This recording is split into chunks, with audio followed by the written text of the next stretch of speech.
back. I told you I would be back. All right, little different format tonight.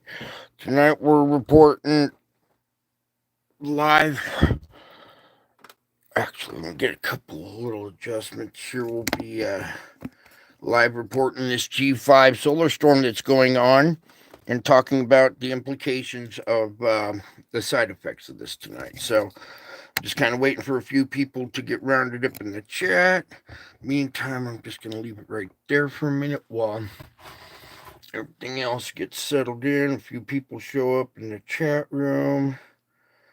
Give people time to get in here. Welcome. Hello. Welcome. I'm just kind of different format tonight. There's no opening. We're doing live casting the current G5 solar storm that's going on currently right now. So while people gather here, I'm just going to have this set up there for the moment.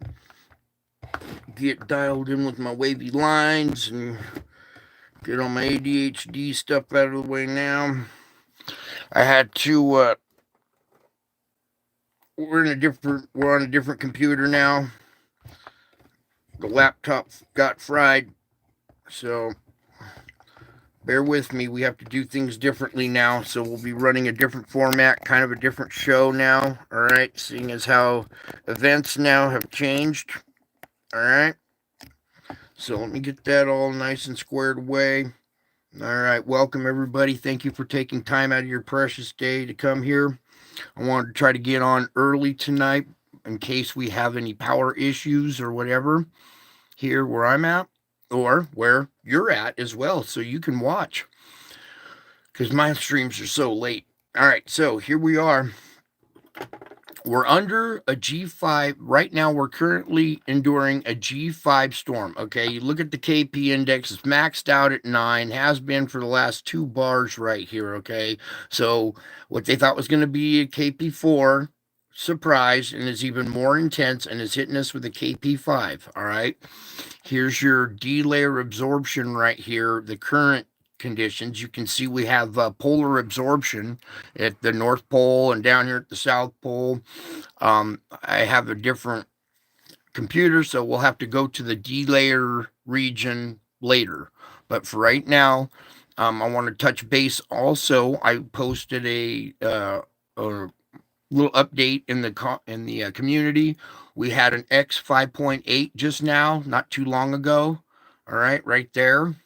That's our biggest one of all of these. I mean, 2.2, the other one was a 4.3. Now we have an X 5.8, our latest flare right here on the map. X 5.8 right there. All right, so we got lots of stuff to report on here. And meanwhile, while you're looking at that, I have to get ready here a little bit myself.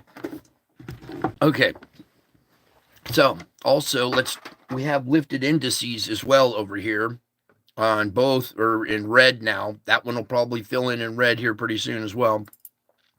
And that's your baseline kind of energy right here. And usually we're down at the sea floor.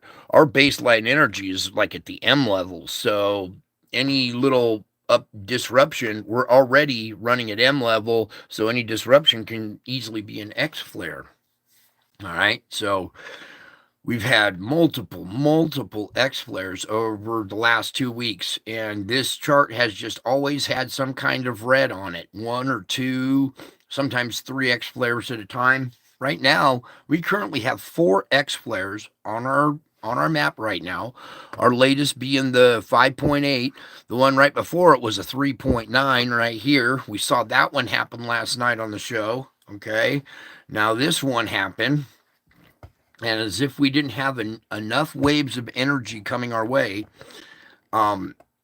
we're in for a rough ride. Okay, this is already a G5. Okay, that's what we're predicted.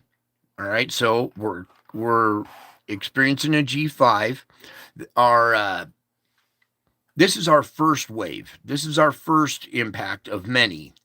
And if our first impact of many is creating G5 conditions, it's going to be a bumpy ride. Okay. Some of the good news out of this, though, is we are experiencing very, very intense, KP9. All right. Everybody is going to have auroras tonight. The East Coast is just busting out with pictures of auroras, and people in the South already busting out pictures of auroras. You're probably going to have auroras tonight wherever you're at.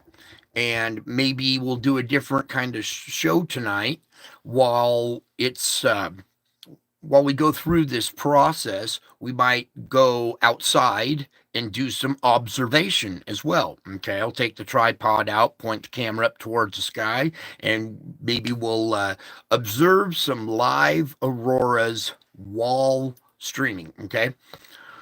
Anyways, our KP9, all right, that's the highest this chart goes.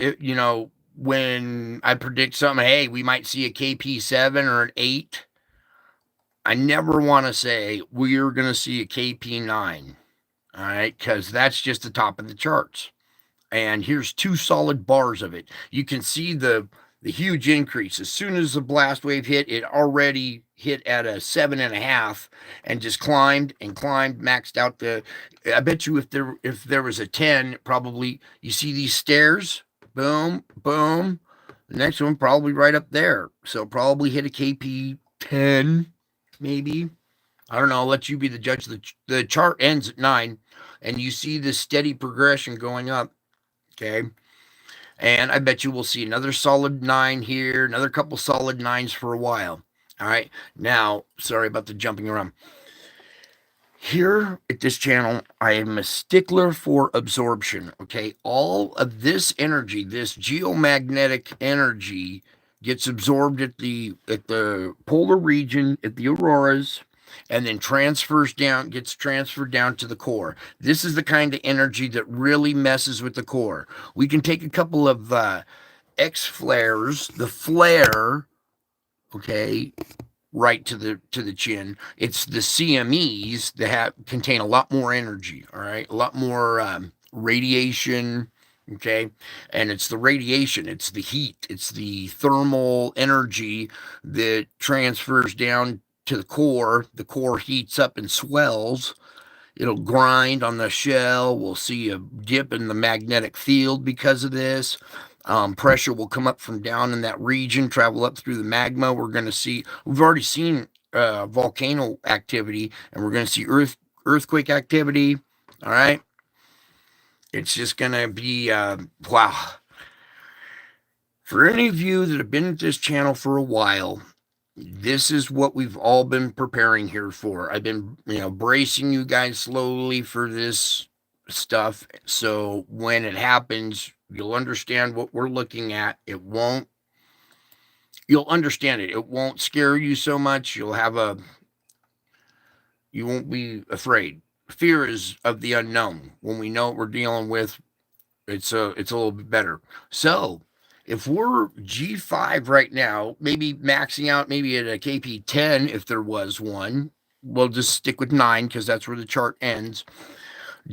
And we're still live, okay? The power's still on. You guys are still watching me, so it's a good test. It's a good test of the system, and we're still standing. So a good measure of our system. Let's pray it doesn't get any more intense. I don't want to see it knocked out. But we're taking on a G5 right now, KP 8-9, okay? It's very, very intense. We have several of these X flares all stacked up in a row. 7 in a row. 7 vials poured on the sun. And it's just continuing. Okay, so meantime, here's our chart for now. All right, we just came out of this X 5.8. All right, that's almost an X6, 5.8. We're getting way up there, So we'll see a big absorption event out of this one, and a big absorption event out of this one. And the ones that are hitting us this is the combination cannibalization, the 1-2 punch. Sometimes there's a barrier in between the 2 waves. They don't want to blend together. But we might get another impact here pretty soon.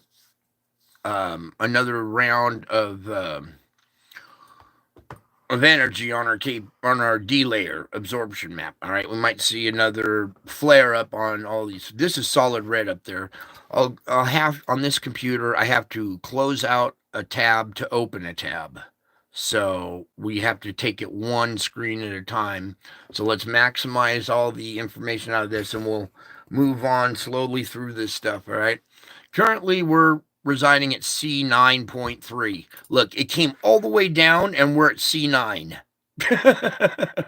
That's crazy.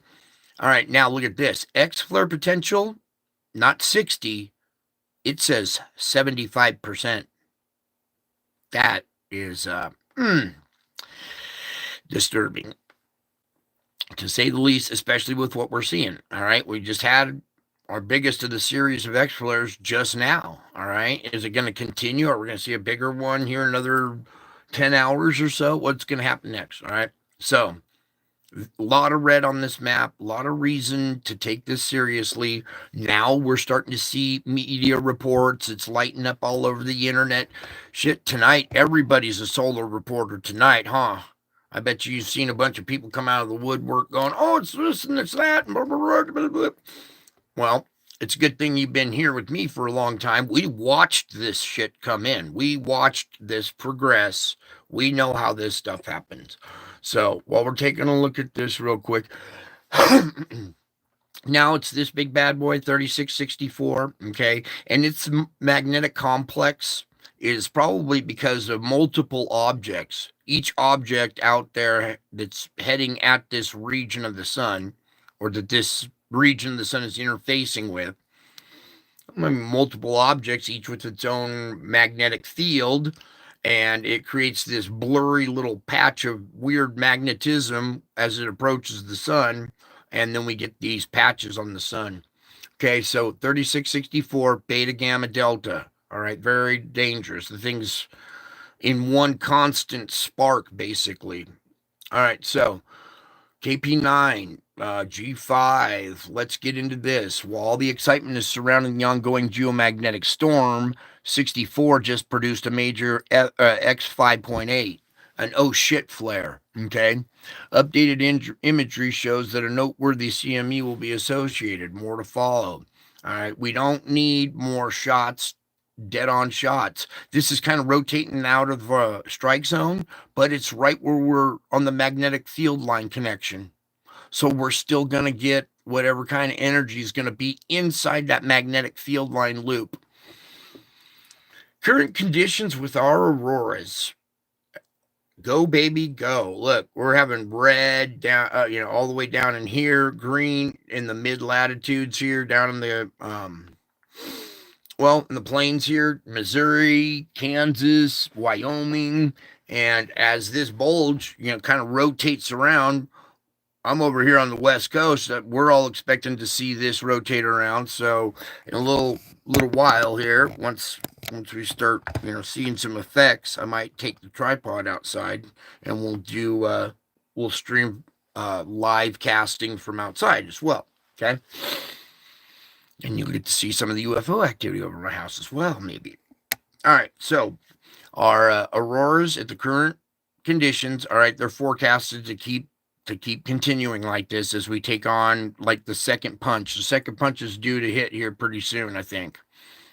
That's what I heard. Okay, so we're taking on the first little bit of energy.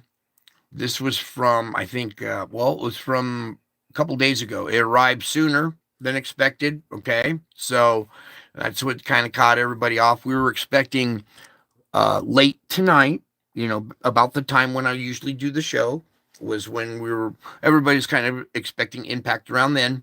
But with X flares, they travel very fast. And if you have another X flare behind it that's catching up to the first one, well, it's traveling even faster, pushing the first one even faster.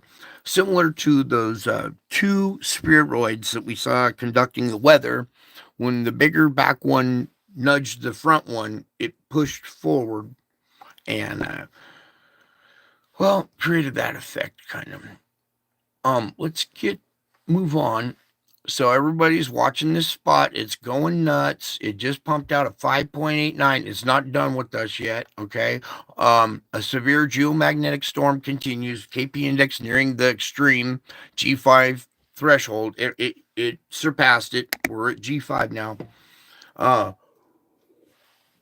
Aurora is happening now across many locations, even at lower latitudes. And I was just watching another show, and there are people all over the place sending in shots of auroras already. So, most of you people that are on the northern half of this nation, prepare to see some auroras tonight where you're not used to seeing them. And if you want to go out and capture it, now's your opportunity. It's dangerous too. That's a lot of radiation we're taking on. Okay, so please don't freeze up on me here. All right. Anyways, while this is kind of recovering, the severe geomagnetic storm continues. The G5 lower latitudes, locations at lower latitudes where it's dark outside. All right, for ham operators, 6 meters is currently jam-packed with stations. All right, never mind about ham operators. Extreme G5 storm. For the first time since the Great Halloween Storm of 2003, the extreme G5 geomagnetic storm threshold has been reached.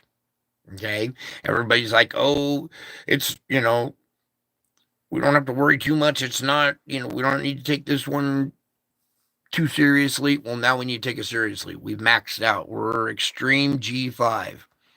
All right, alert. Geomagnetic K index of 9. And I'm sure it would be higher if we had a higher number. Why am I jammed up here, Lord? Please let me undo this. What's going on here? I'll give it a sec here. This computer's not good. I shouldn't have had another page open here. We might have to start over again here. But that's okay. We'll hop back into this because I'll pop it open again here. What is going on with this one now?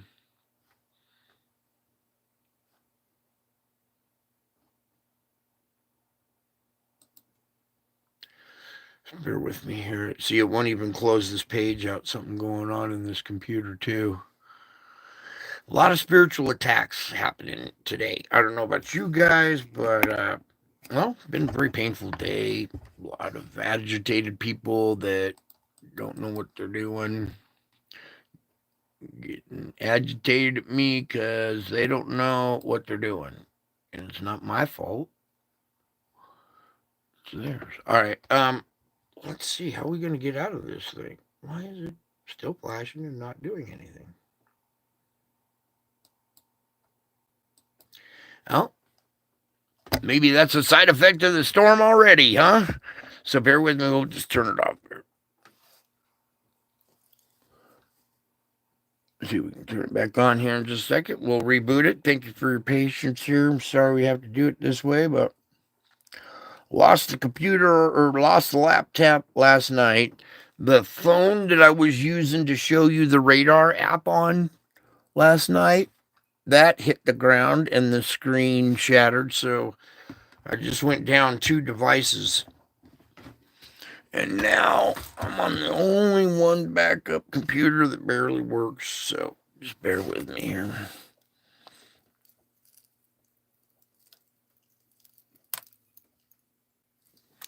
Anyways, we'll probably do a little bit of reporting from outside tonight. Also, I want to do earthquake reporting and stuff too, to see, we might, before we have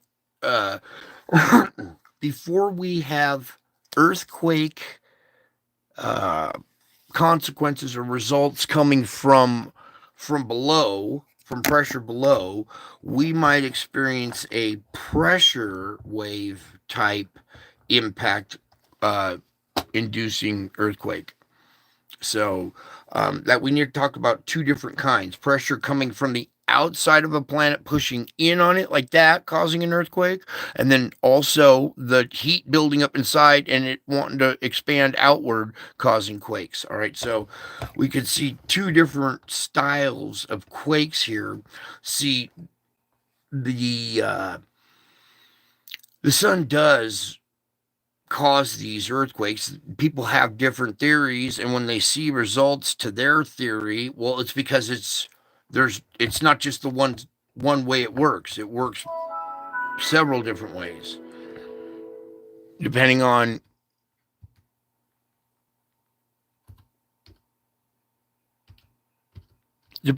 our impact, our objects, magnetic resonance.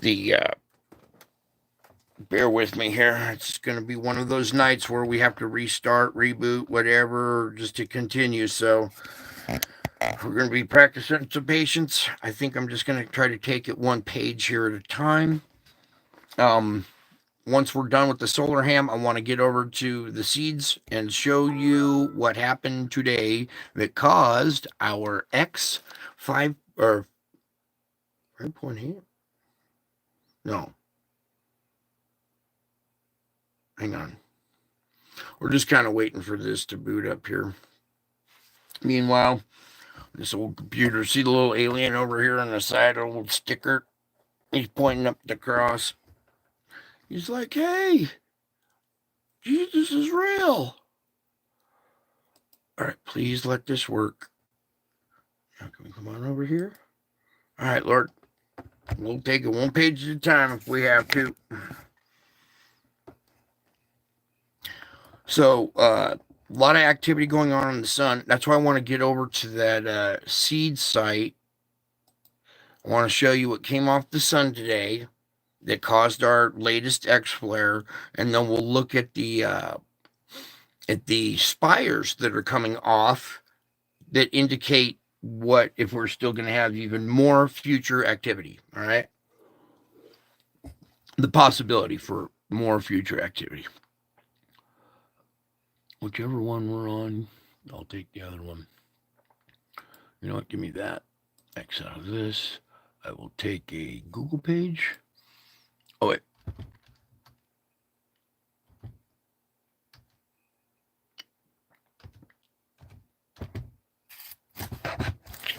Sorry, I'm not set up for typing here either. Yeah, I know my computer doesn't work. Yeah, I don't want to change. I just want to type in COM. There we go. All right, so why not? Seriously. All right, just 1 second. You guys are so patient. So embarrassing. But you see the struggles I go through. All right, let's just get over here while we got this pulled up. I want to get seed satellite pulled up. We'll discuss the 10th here, please, once this kind of gets going. Aha. There we go. Okay, you can see, well, maybe you can't see the date. Pull up there. There we are, May 10th, 2024, while the data is loading up there. And then let me kind of center that. What is going on? Oh, we're at a different angle, different computer. So let me get something to lift this up just a tad bit. What are we? How high do we need to come up? We'll get these little pop-up interruptions every once in a while, so just bear with it. Dang it. Well, maybe this will have to work, I guess, right here.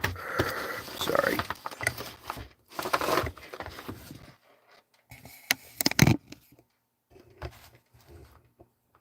Trying to get rid of the wavy lines. Nice smooth image. If we can, Lord. Get rid of this one. Jamming things up. Get rid of that one. And we're almost done loading up there. All right, here it goes.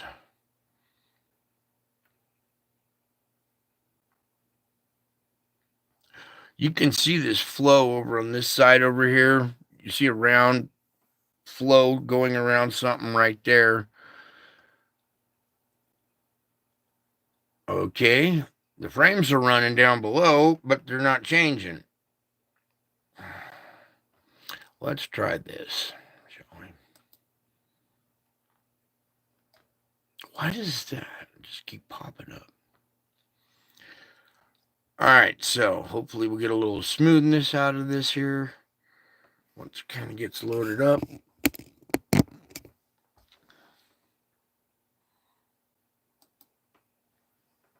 Okay, so basically what I wanted to talk about over here is our activity from today. Now, you got the loop running. I'll let it play there for a minute. And you can see our bright spire region over here having this big black object move through there. I need to tone down the lights here in the background. And we're going to go kind of darker mode here. But it's going to... See, this one, computer's a little harder to... twist the, tilt the frame and everything to get the shadow. But you can watch up here when this one finally clears, you can see the big black object in there moving through there. Okay. And then, again, once that whole region, this whole thing clears that region, we still have spires that are going on. All right. So our eruptive activity is not over. In fact, there's stuff on this. There are active sunspots on this side that are rotating into our view. Okay. Meanwhile, we have the slow, long duration event up there. Kind of just leave it like that and let you guys just watch for a minute. Whoa, without this. How I could ever get rid of that pop-up thing. I guess it's like extortion. You got to pay them to leave you alone. Anyways, you can see the spreading out over on this side of like over a bigger object or something. I'll let you be the judge of that as well here. All right, so this is our latest X flare that just came off the sun right there. And then, no, don't do that. What I was going to do is try to pull this down and go frame by frame for you. So we're going to come over here, catch the opening frame. Oh, that's going to get annoying. All right, trying to catch the opening frame right there. Well, couple back.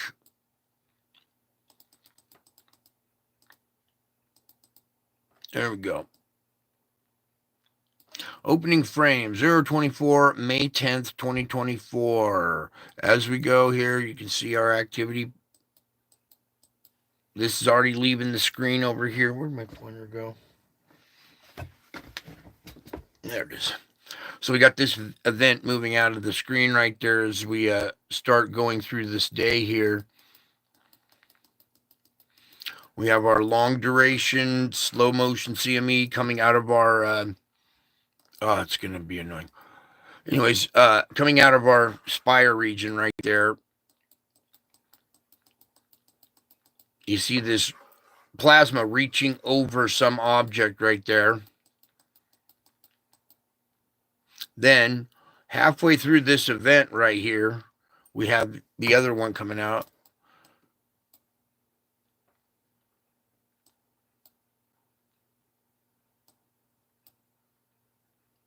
Look like you see the flow reaching up to something up there.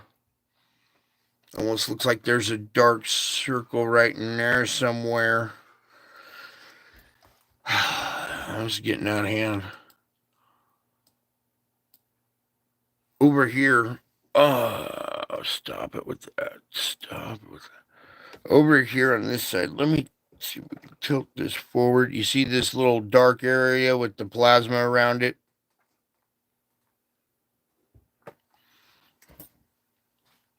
Okay, let's continue on.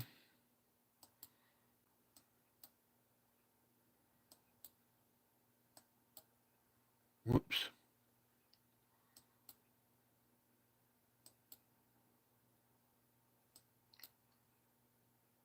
You stepped outside and saw the auroras already, huh? Good, good, good. Yeah. bunch of people that's going to be the news for a while is everybody, oh my God, Aurora's all over the place. It's going to be headlines and everybody going to be tripping for a while. So go out there, go get your Aurora fix while you can, because pretty soon you're going to realize that they're not, they're very dangerous. They're more warning signs than they are beautiful and captivating, but also a sign of impending danger. You can see this little one, also something bigger going on back in there. I just wanted to kind of scoot that down so you could see that just a tad bit better. Get as much of the screen in there as I can for you guys. All right, so we continue on. And see this one moving out right there.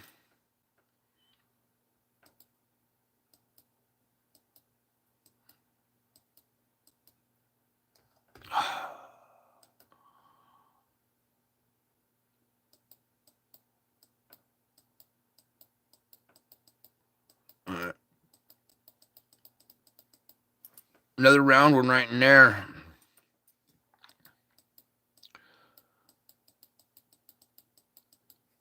Other steps sneaking through here. Okay, sometimes they don't set off CMEs, but you can see the flow that they create. You can see the dark little object in the center sometimes.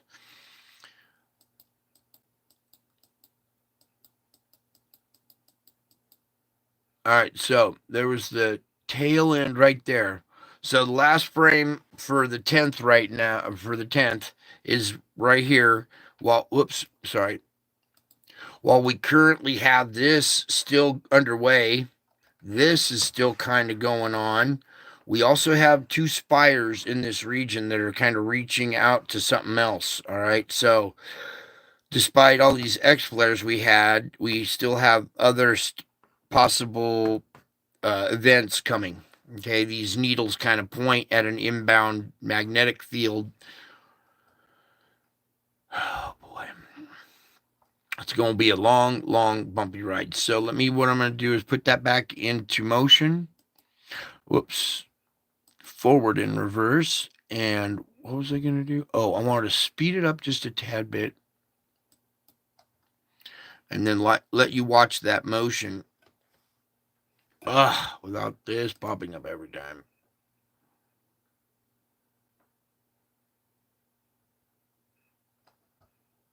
Oh, it's too fast. Let me slow it down.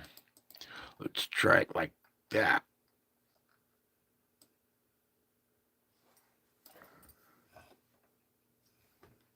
All right, yeah, there. Once we slowed it down with a little bit of motion in it, you can see stuff a lot better. Okay, so we'll kind of let that sit there for just a minute. Don't worry, we'll get back to the G5 storm that's ongoing.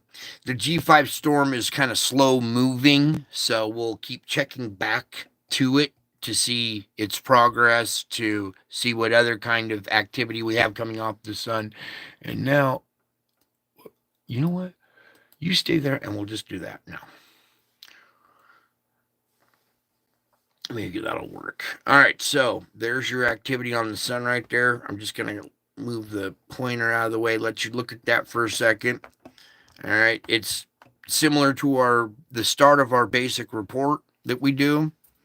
Okay, but we're live casting right now as our current G5 storm is hitting. Okay. Let's see here. So we've seen all that.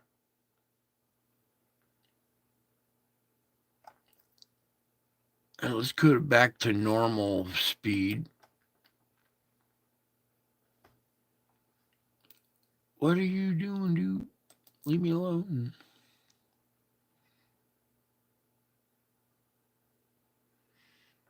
And so far, the good news is so far we're taking like one of the biggest impacts we've seen, and it's putting our system to the test, and our system is still hanging out. Everybody's still here. We got instrumentation. Everybody's watching TV and stuff.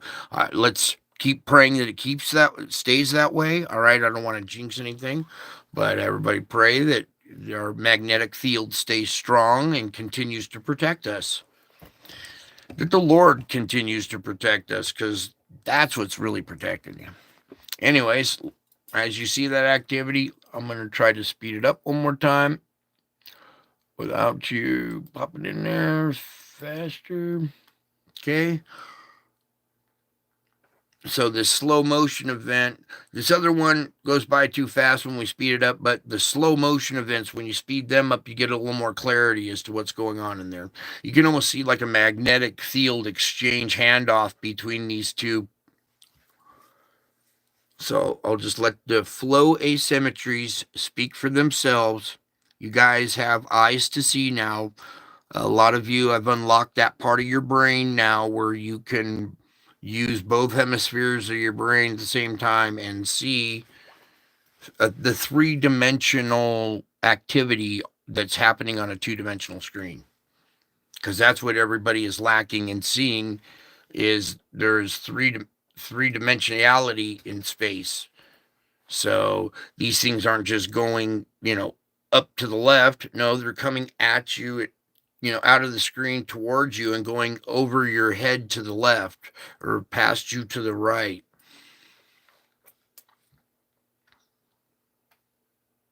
All right, so there's that. Now, what we're going to do here is try to get Solar Ham back up real quick.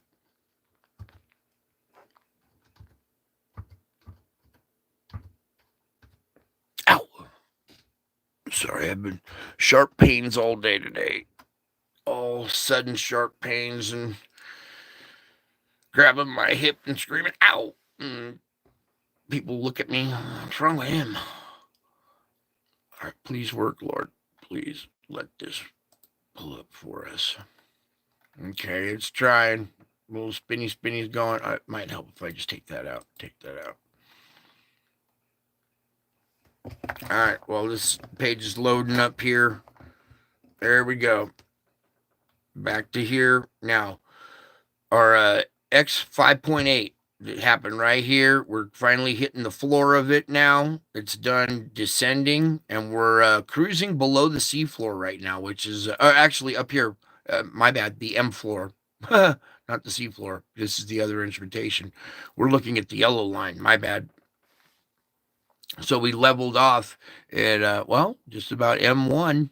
And there it is, M1.2.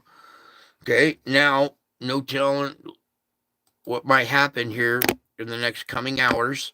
But what is already happening is our G5 geomagnetic storm right here. Okay, so KP9 going on. People right now in my own audience reporting auroras where they're at. All kinds of reports coming in from all over the place of auroras, bright ones at low latitudes, surprising people that didn't pay attention to the space weather like the people here at this channel do. 64 is the gift that just keeps on giving. While everybody around the world's been paying attention to the G5, vivid aurora displays, the active sunspot region decided to produce that. All right, so let's pull this. Get off of me, web. Dude, they're like parasites, man. Bye. Buy my web protection. And then I'll steal all your information. You can't even trust the people that are supposed to protect it. All right, so what I want you guys to kind of focus on is this side right over here. Kind of put it right there in the middle of the screen for you. And, so irritating. You can see how low the intensity of it's reaching, okay? People in Canada are probably like, our skies are all red.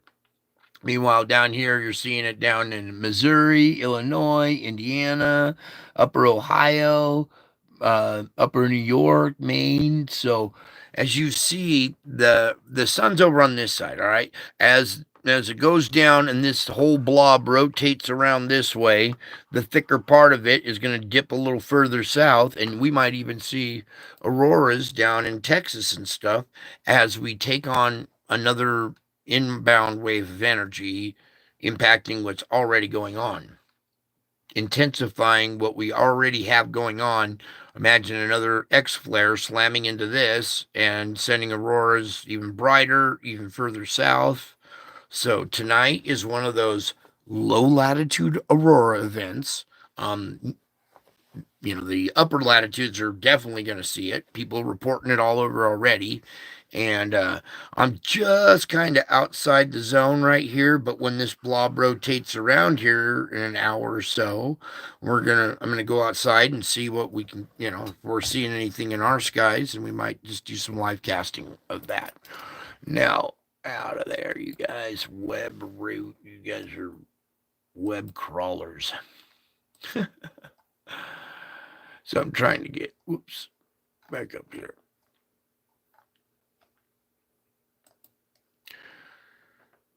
So there we are, our big old X flare. Now our D layer absorption right there happening. And what I want to try to do is get us a D layer absorption map pulled up.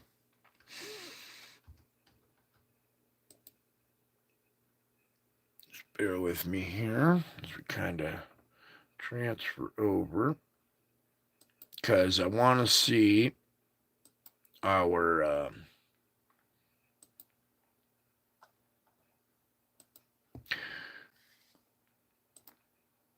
DRAP. The DRAP.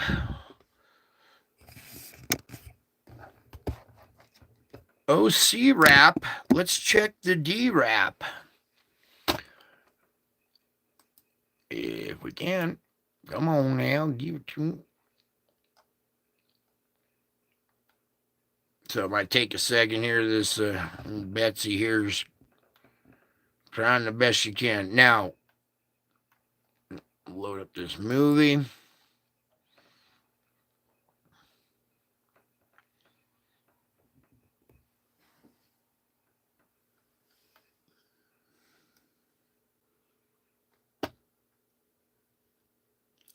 All right. Well, get out of there, you guys.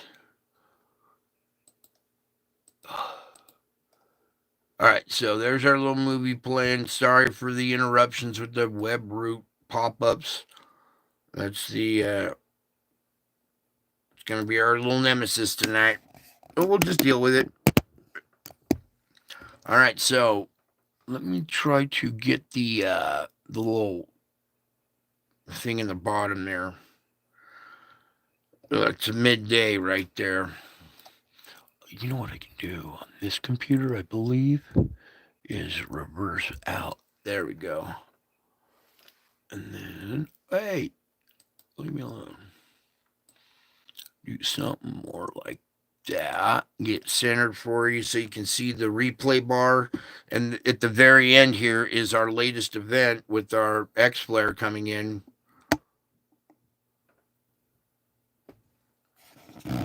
So, starting earlier in the day, we've had intense on both poles. So our first hit is already here. Okay, everybody was thinking it was going to be later on tonight. So our first impact is already struck. You guys. Okay.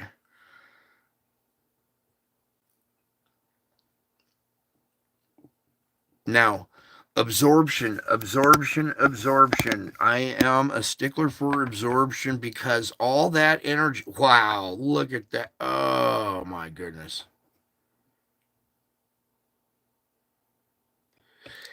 All that is going to transfer down to the core, and we're going to have some, pressure buildup down below on a magnitude like we've never seen before. This is energy that we're taking on like we've never seen before. So, and I want you to remember, this is just the first wave. Get ready, you guys. All right, so absorb that. It's a lot to, take in and think about. You might want to think about prepping and getting ready in case, we have all kinds of things that could go on there. I'm sure everybody's talking about all the possible outages, all great stuff like that. We'll let them talk about that stuff. Right here, we're talking about absorbing a lot of energy down to the core level. Okay. So for a second there, I'm going to let that play a couple of times. Like I said, we need to go over and check this human. All right. I'm sure the core is still spinning. All right. The core won't I don't think it will totally jam up and lock solid. I think it will still try to continue to grind away. There is this magnetic torque factor as we rotate around the sun's magnetic grip on the planet has a grip on the core. So as we rotate around the sun, it rotates the core inside the planet as the planet's going. So here's your sun. The core, as the planet's going around like that, the core is spinning the opposite direction because of the magnetic connection here. So as we get on this side, the core wants to flip around this way, stay magnetically connected. So as we rotate around the sun, it spins the core. So we would have to literally stop our orbit and have a core lock up from pressure in order for it to really stop spinning. Okay, I think. I don't know. We're in an area where we could fuck around and find out. You know what I'm saying? Sorry about the French, but that's a term we use sometimes. Fafo. Yeah, you tell somebody, don't do that. Don't stick your tongue in the light socket. And sure enough, they are Fafo. They got to go around and find out. So we're at the stage here where we're taking on the most energy we've seen in our lifetime, basically. Okay. And we're going to see side effects like we've never seen, in our lifetime, I think. Sorry about the glitches and the hops and the jumps and stuff, all right? So I want you to think about all this energy hitting right here and what I need to do. I really want to still find the cross-section part of the core of the Earth so we can give you a good diagram example of why all this energy is going to have bad results. Something else that we need to address too. The D layer is up by the ionosphere. Okay, this is where it holds a lot of energy and heat. So all that thermal energy right there is being absorbed way up high in our atmosphere, heating up this layer. This layer is going to get so hot up there, it's going to affect our weather down here, and we're going to have some hot days this summer. It's going to get hot, and this is just the first impact. I mean, for like the next week, we're going to be reporting like this every night. Hey, here it is again. This D layer region has been red for 7 days or 6 days now. We'll see. All right, I pray I'm wrong, but we all know what's coming here and why you guys insist. All right, so a lot of red on that map right there, okay?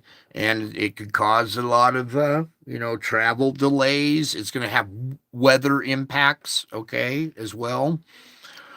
Volcano impacts, earthquake impacts. Our Schumann, now let me see. Okay, we've done kind of looking at that.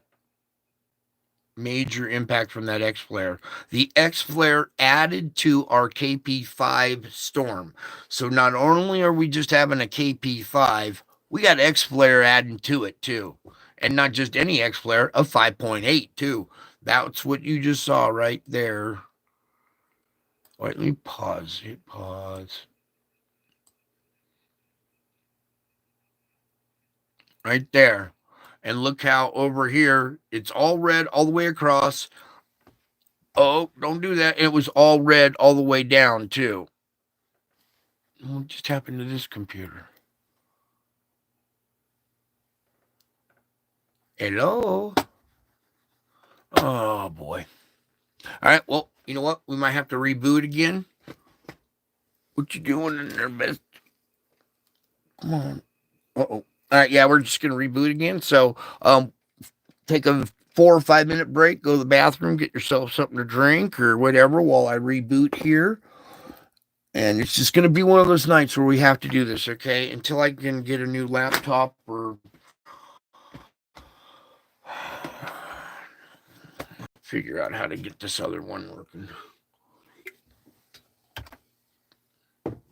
Okay, so yeah.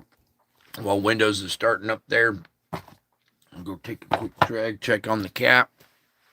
Everybody go get your snacks, your drinks, go to the bathroom, check your weather. I think our weather is doing okay at the moment, but that can change in a moment's notice. We witnessed those spheres directing the weather, so sometimes it's not necessarily the storm fronts combining together like we're used to seeing on our regular weather report. Okay, we're having another component added to our weather of these round spheroid objects. Oh, uh,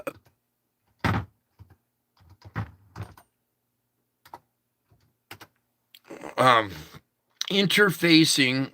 See, that's why I gotta take my time here.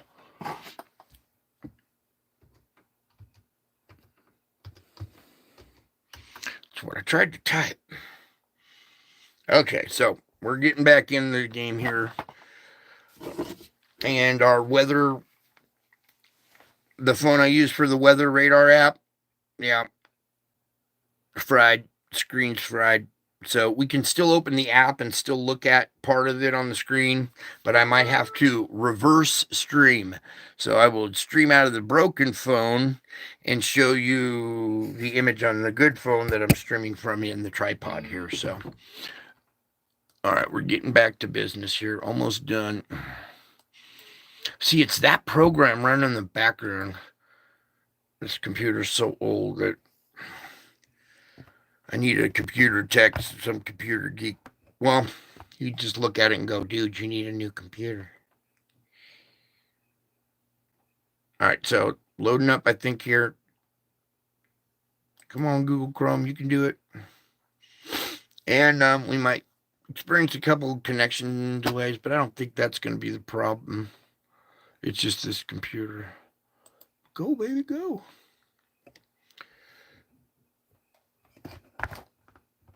Oh, change color at least. That's good. I'll take.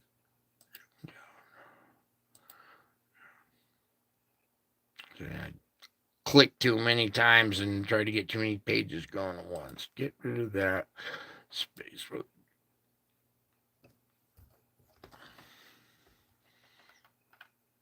Okay, so back to this real quick. Again, May 11th, it's still the 10th, and they're still calling on the 11th for G5. We're already experiencing G5 with more G5 on the way. These other impacts, G2, come on now. That'll go up, I'm pretty sure. Don't you think? I don't want to be pessimistic, but what do you think? You think that this G2 might go up, increase? It might. And then May 13th, I'm sure we'll probably, now that this has happened right here, I guarantee we're going to see that change. All right. All right, so we got that one up now. I wanted to try, what were we going to, Lord? I was trying to show him something else.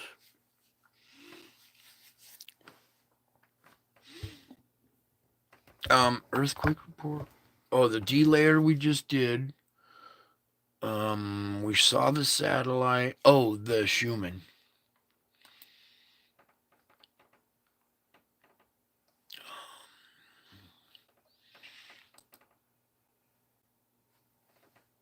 I'll get it.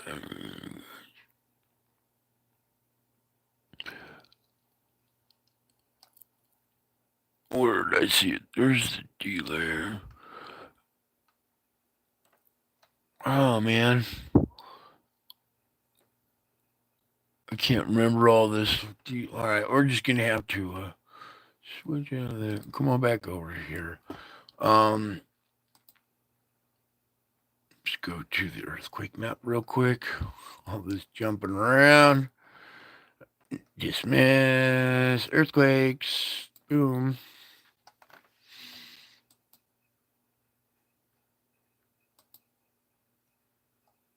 Let the USGS load up here real quick. We'll come over here and take a peek to see if we've had any kind of seismic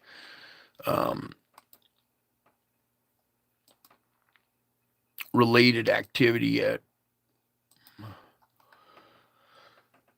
Okay, thank you for being so patient here.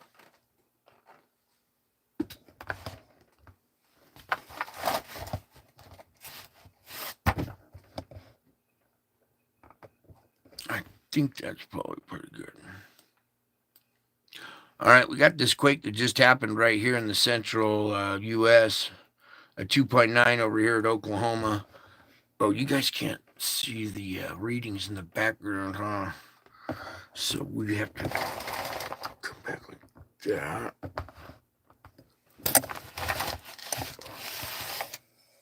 Get rid of that. All right, so now you can see 2.9 over here, I think. Yeah, 2.9, depth of 10, right here, Oklahoma. Not a big deal. Down here in Texas, 3.8 at a depth of 6.1. Now, let's come on over here. Nothing in our central area, deep quakes. Now, what's going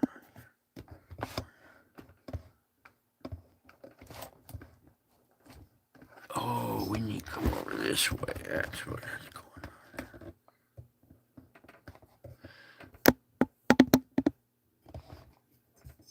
on. I'm sorry, I'm trying to get this the best I can. All right. So deep quake area, nothing right in the deep region there. Let's come on over here, tap on this one. We have a 4.8 down at 10, so that's energy being released at the surface on the boundary right there.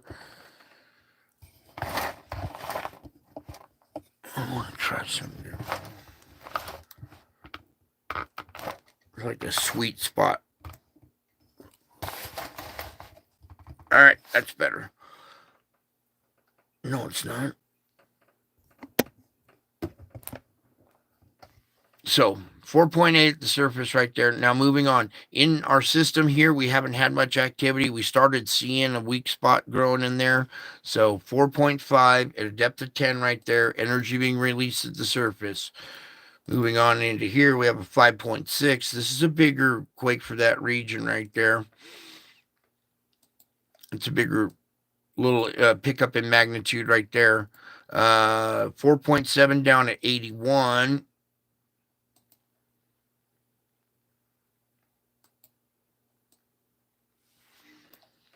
Notice how our activity is like around Java and stuff right now. A little different than we're used to seeing. Back up here, though, call it a 5. It's down at 81.7. So we've had 5 activity there. Now over here at Java, our island with all the pressure, relieving all the our relief valve. There's another 5 there down at 61. Right on the plate boundary, releasing energy, 4.8, probably close to a 5 again.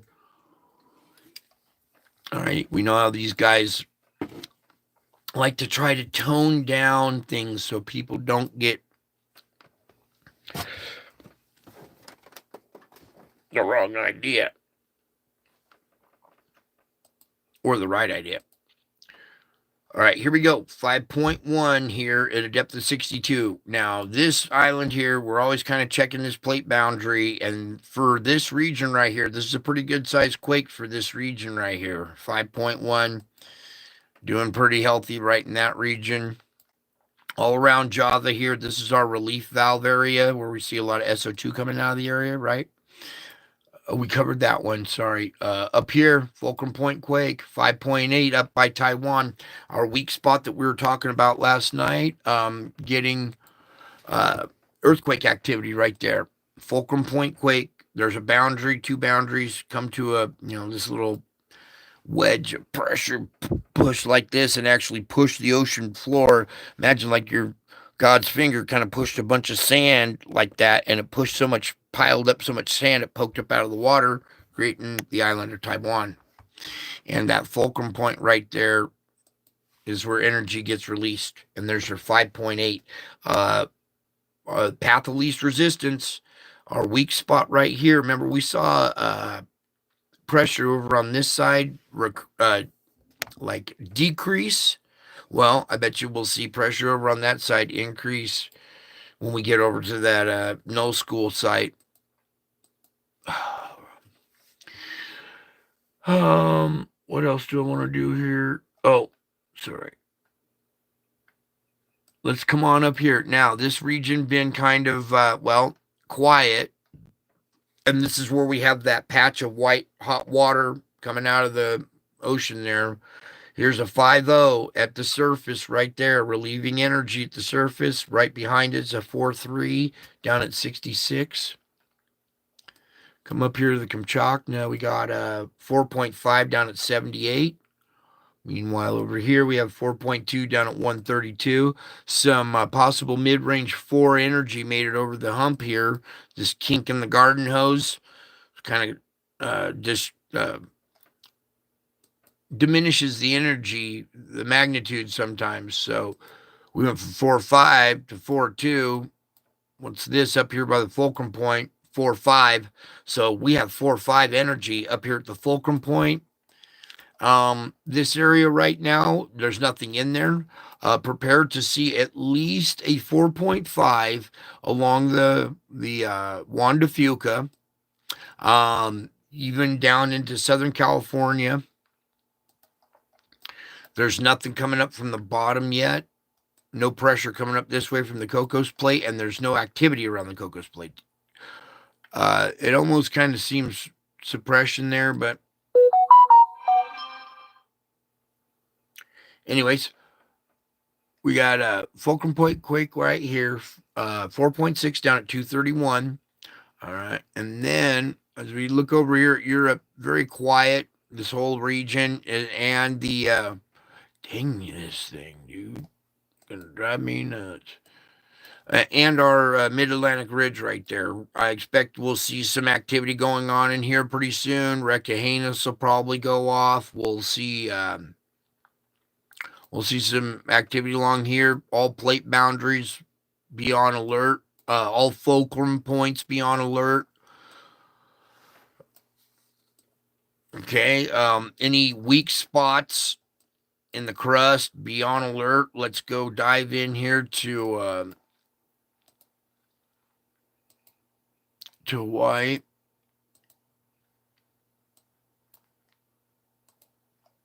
And we'll that's all our magnitudes, all magnitudes one day. So it's been kind of quiet in this region. There's no current activity. Our biggest magnitudes 2.3, 2.7, 2.0. So I think before this thing ever blows, we will see an increase in a swarm and an increase in magnitude of the quakes because of the pressure. The conduit through which the magma travels up through this volcano might be plugged from its last eruption. So it's going to seek a new spot to tear open and have lava come out. So until we find a weak spot on this mountain, it's going to flurry out. It's going to keep flurrying, earthquake flurries like that until until something finally cracks through the surface. All right. Let's pull back out of that now. Oh, this wonderful. All right. So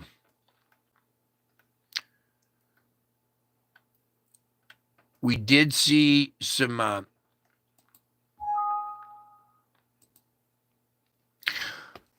this 5.0 at the surface here.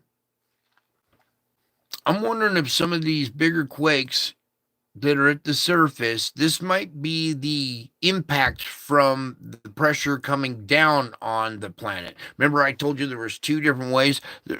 There's pressure coming in on the planet like this, boom, squeezing everything down. So impact from the outside of the planet could push down on the plates. Then once the pressure roils underneath and builds underneath, those cracks will split and we'll see pressure coming the other way at depth. We're seeing this isn't energy being relieved at the surface. This is impact energy, I believe. That's at the surface. Those two are at the surface. That one's a little deeper. I don't know. I'll let you guys be the judge of that as well. Let's take a peek over here by Xinjiang. 4.2 there. Okay, so right now our earthquake activity is, a little step up in magnitude, a little step up in the amount of them. Okay, so all this energy is already kind of starting to have results now here. Please, Lord. There it is. All right, so let's get back over here to SolarHam. Let this chart update.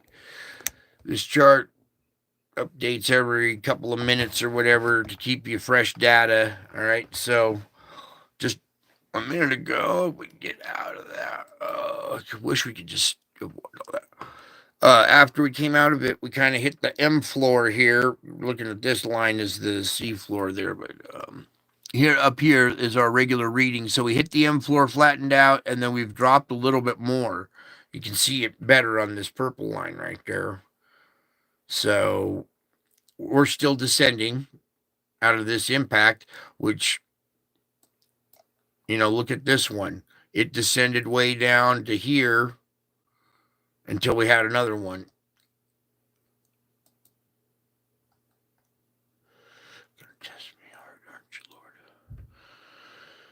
Okay, so a lot of red, a lot of activity going on, multiple X flares. We just had our biggest one just recently while we're in G5. It made this entire map go. Oh, that's what I was trying to show you on the last one. Is it was all the way red across, and then the X flare impacted, turning that whole circle red. So it was red all the way across and red all the way down. So there was just barely a spot where there wasn't any red on there. All right, so let me kind of scroll down. See, here's our KP maxed out. Oh my God, no, nuts tonight, slamming back and forth to that stupid thing.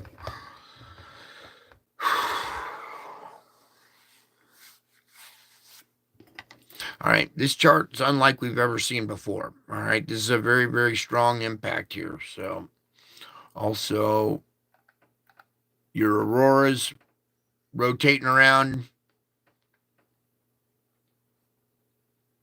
and starting to reach further south here. This bulge right here is coming across the mid part of the country, and then it'll rotate more over this way. And then the sun comes up, it won't be as intense or whatever. But there's your lower latitude auroras over America right now, with millions of people reporting this and taking millions of pictures, and it's going to probably be all over Twitter and the internet, and everybody's doing space reporting right now. And we can come over here as well. Oh, tracker just updated, it looks like. How can we just get this off the computer? Do not show this again. Can we do that? And get out of there. All right. Is it this one that just updated? Really? We just had a huge X flare come off the sun, and there's. Okay. I'm not going to. We're just going to open this one and go with that instead. Sorry, I've been up for a long time. Battle, battle, battle, battle, battle.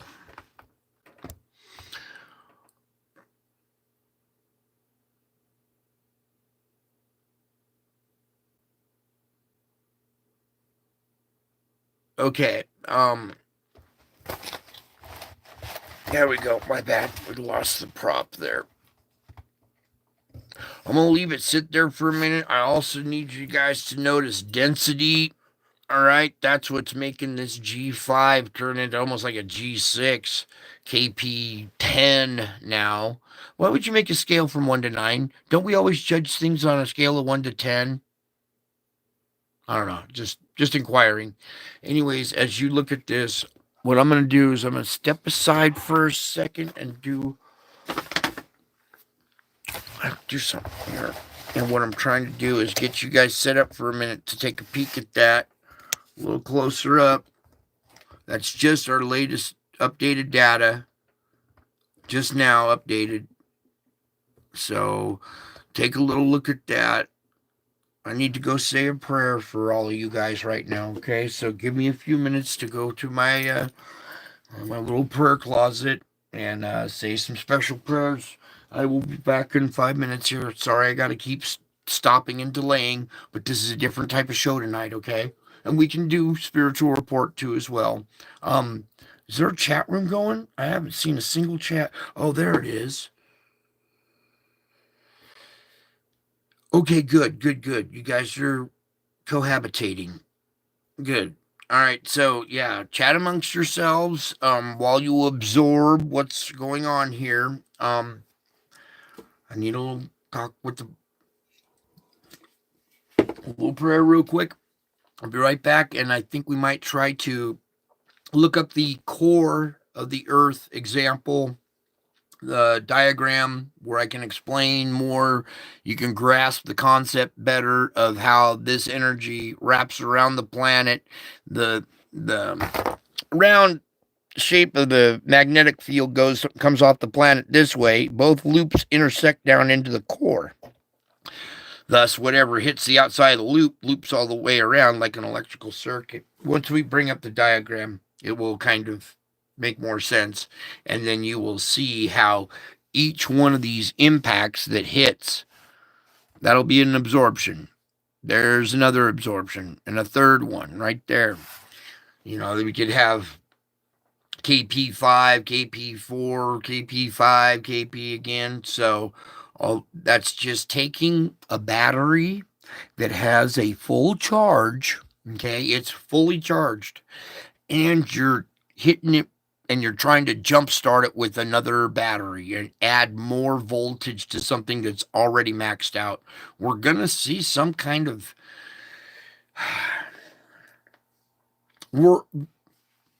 this planet is already emitting gamma waves. I think they're afraid to tell you that because the Earth is not supposed to emit waves, gamma waves, like the sun does. All right, we've taken on so much energy that it's spilling over, and we're emitting gamma rays, and we're probably getting after activity like this. This is just our latest 4. All right, we got 4 more to go still after this. So all that compiled energy, we might see actual plasma leaping out of the ground, shooting upwards, lightning coming out of the ground and striking people. Okay, you're kind of like a walking lightning rod. There's negative ions, or ions emit from your head, off the top of your head, when there's a thundercloud over you. The thundercloud builds like a negative force on the top, and then a positive force down below reaches up, while a negative one reaches down. So you're going to have positive energy down below that's reaching up, right? It's reaching from the ground up. Now, if there's no clouds above, there is a peak at the top of your head where there's energy going off. So it's going to want to leap out of the ground and strike your head. Hopefully the planet does its job. It's been doing pretty well, actually, of venting energy via the volcanoes and earthquakes and stuff, okay? But we're going to probably see some new perforations in the crust, if you know what I mean. Like old volcanoes coming to life, earthquakes, You know, a lot of energy is going to have to come back up through the surface of the planet. All right. So, meantime, I'm sorry I left it this diagram, but take that in for a minute because this is just the brand new. The last little loop only had these two CMEs or whatever. Now we're getting all four of them in there, and your date, time, impact. I will be back in just a second here. Um,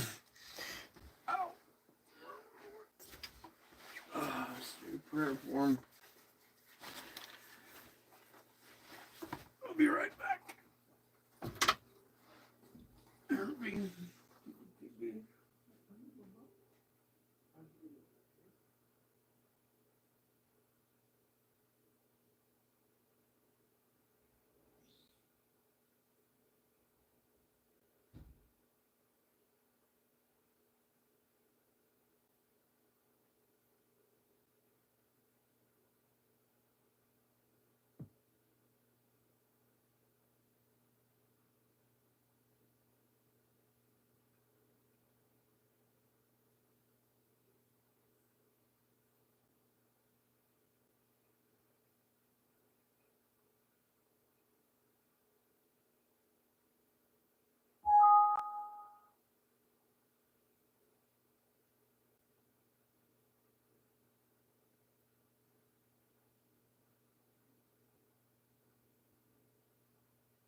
Okay.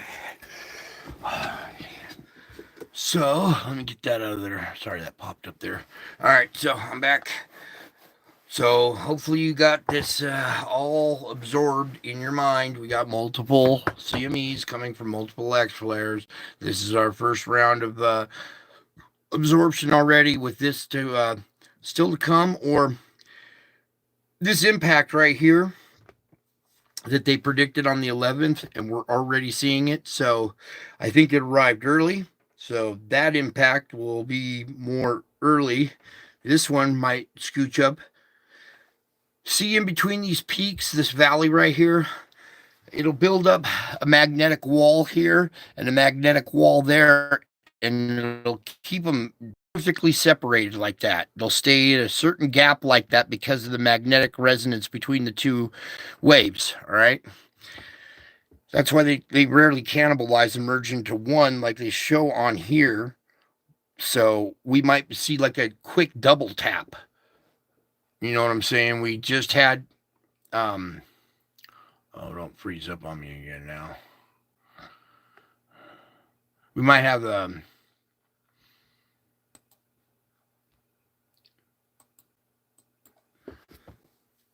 like a quick double tap here. All right. So the second one right here might scooch up, and the auroras that we're seeing currently might get enhanced by the second one. All right, driving them even further south, or making it even more intense. Down here's your velocity. They're hauling ass. All right, they're doing 800 kilometers per second. Clear up here. Okay, see the spike?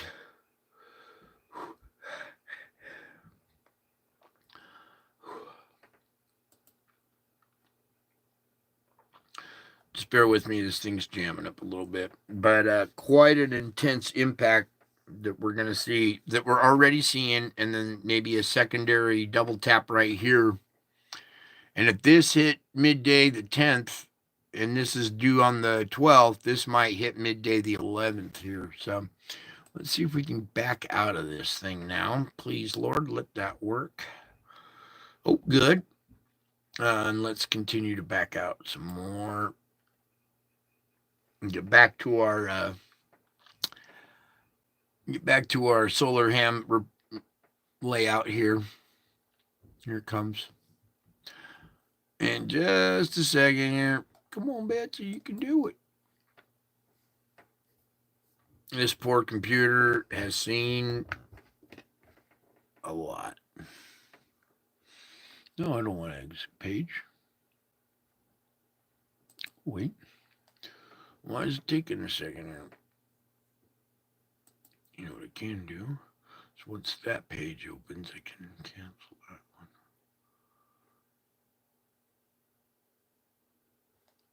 Come on now.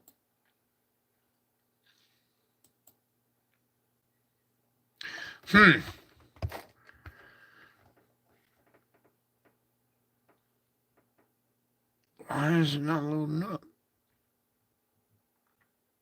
Well, we might be having a little issues there, so I'm going to just open up a new page and we'll try again here. Like I said, tonight's going to be one of those nights where we're going to be having little issues here and there, so just bear with me and I'm persistent. I'll just keep going until we get results.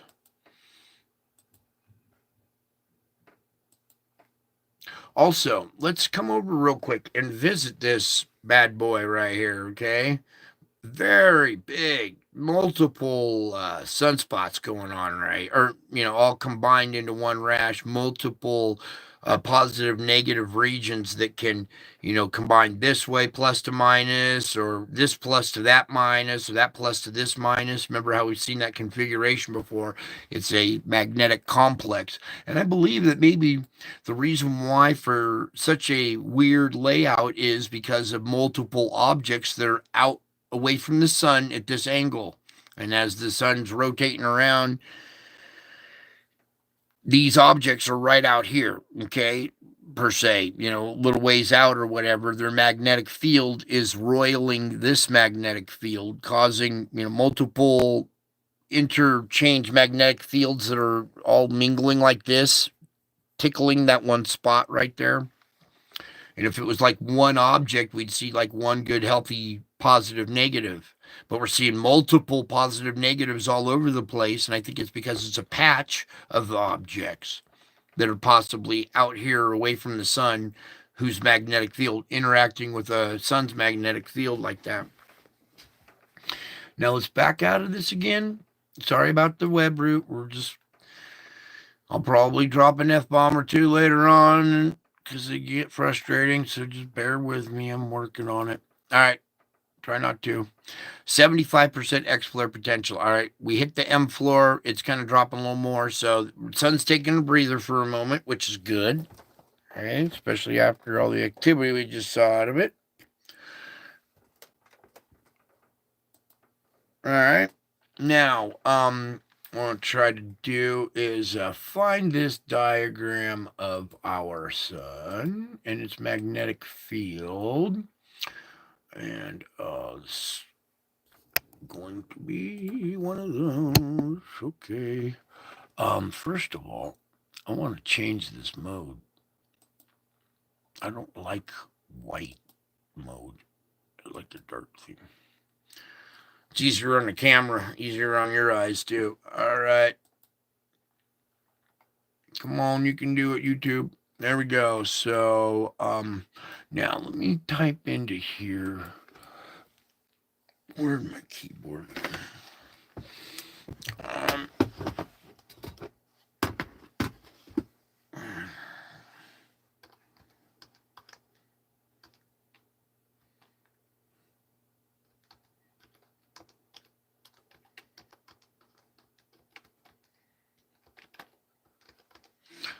Come on, all right.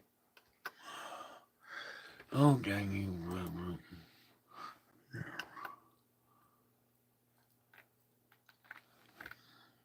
Give me just a sec to scroll through these here, because there's a certain one I'm looking for that will really, it's just the image itself really kind of speaks volumes.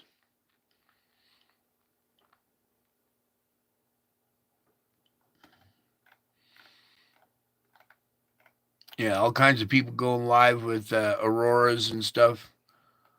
It's all right. Is that the one right there?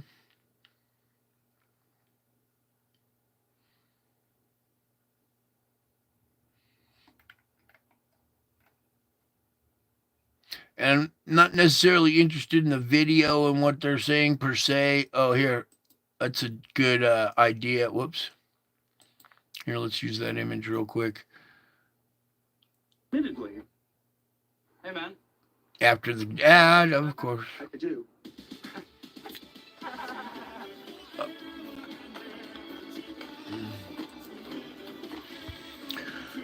Oh, yes. All right. This bar isn't the perfect representation. Okay, so you see inside here the core of the Earth, the cutaway is right in there. You see our magnetic field lines come out and loop back in. All right, this is the magnetic field of the Earth. The energy, let me pop this up a little bit better here. I had a better example with the actual sphere instead of this bar. Okay, so these lines come in and they don't connect to a bar. There's a ball right here where all these lines come in, hit the ball, come out the bottom of the ball, loop around. All right, so our core is right there, and every single magnetic field line connects to the core. Okay, every single magnetic field line connects to the core. So when something hits the magnetic field line, it goes up to the auroras, comes up these loops to come down to the core. And when it passes up through this region up here, it lights up the auroras. So all this energy hits here, gets diverted to the poles. The poles send it to the core, and the core heats up. And radiation heats the core. The core is already hot, so every time that we take on an impact, it heats up more and more. And maybe if we did it this way, all right, it won't mess with us too bad. Okay, so every time we take an impact, the core, whoa, boom. You got to remember, it's very dense down there, very hot, and a lot of pressure. Okay, so the core is super dense and super hot. So any kind of added heat is going to make it expand. Added heat is the radiation hitting the outer loops. So hits the outer loops, sends it to the core swells outward, right? It wants to expand. So it heats up, wants to expand. The outer core, this rim right that goes around the main core, if you took the core out, this barrier is hollow, okay? And I believe it's probably under a lot of pressure from everything coming down this way. This barrier right here is probably very thin. It's not as thick as it shows here. Or, come back here. Or there's some kind of gap right in between this boundary right here, right where the orange meets the yellow there. Okay, so when the core swells, it swells inside of a hollow, semi-liquid, under pressure now solid. Do you understand how that works? How a liquid can change to a solid, not by losing temperature, but by pressure pushing on it. Okay, you can actually pressure the air and squeeze a water droplet out of it. So when you put pressure down here, oh, never mind. Back to another tangent. Sorry. The core swells. This hollow ring also wants to heat up and expand outward, but we have the crust and all the magma squeezing back down on it, so that shell can't expand outward. So being hot and still wanting to expand, it'll expand back down onto the core. The core is coming out and the shell's going in. So it's like squeezing the brakes right there, right? And when that happens is when we get those spikes on the Schumann. This core spinning inside the shell. The shell's, like I said, probably, it could be solid. It's probably solid, but a liquid, almost like water. You know how water is really dense and really heavy? So water probably came from way down here where elements are heavy and dense.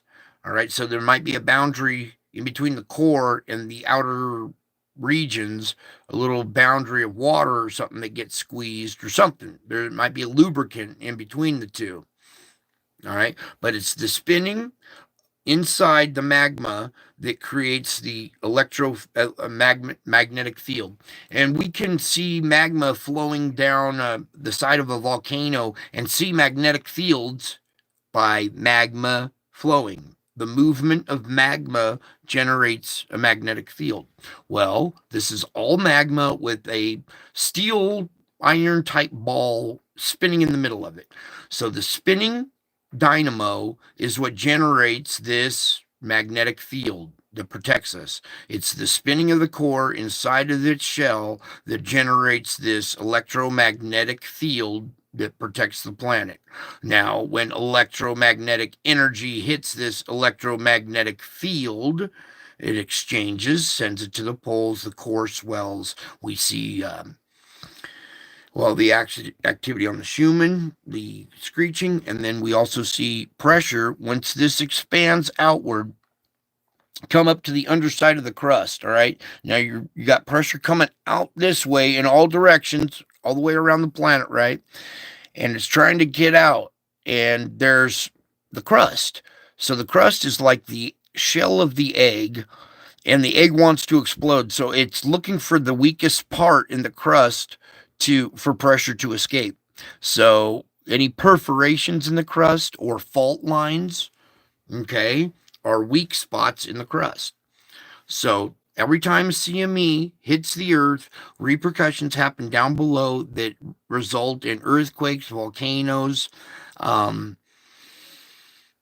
This battery right here with a positive and a negative charge on it is supercharged. Okay, it's overcharged, and now we're going to start emitting energy outward.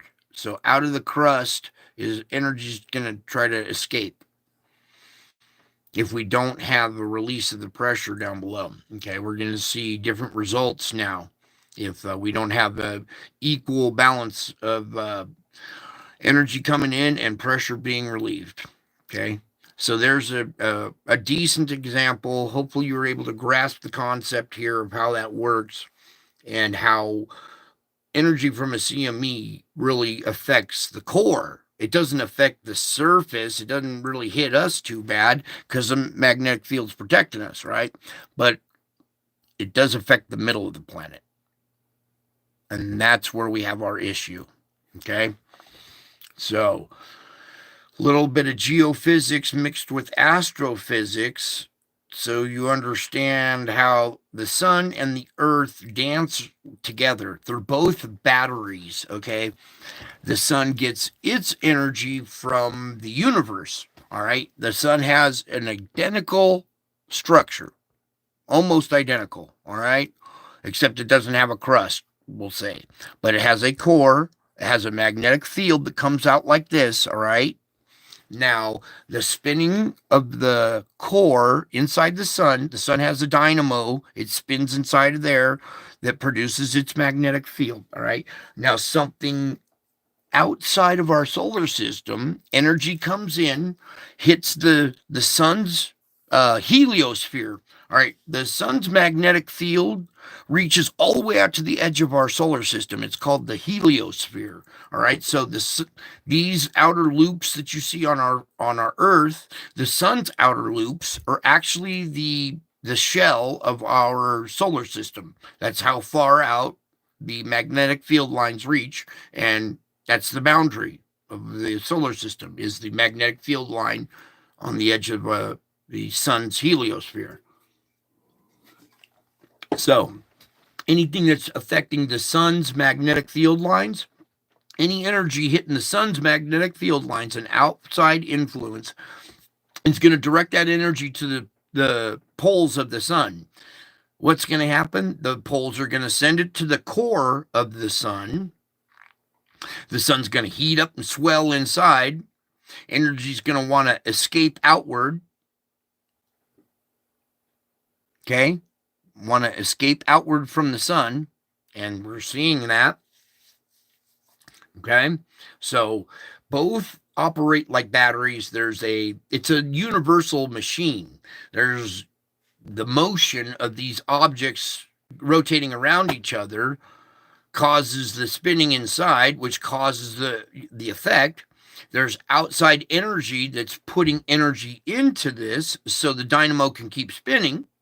If you put too much energy into it, you can jam up the dynamo and slow it down and weaken the field. And when you get a weaker field, another CME coming in that has less to penetrate.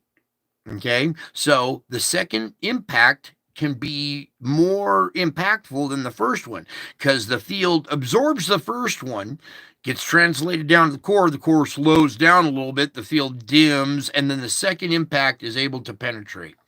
That's the very key thing that we have to watch out for here, especially when we have multiple CMEs back to back to back to back and they're gapped. First one hits, causes the effect just in time for the second one to penetrate. The penetration will be even more, causing this to slow down even more. And a third one will hit even a weaker field. And the more it hits, the more we absorb, and the slower this slows down, the weaker our field is going to get.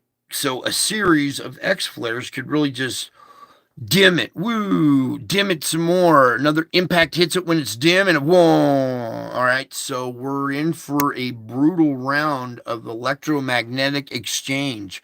We're duking it out electromagnetically with the sun right now. With Mike Tyson is the sun, and we're going at it in the ring, and the sun is dishing out blows. We're absorbing them and then dishing out gamma rays, plasma bursts out of the ground. I've already seen some.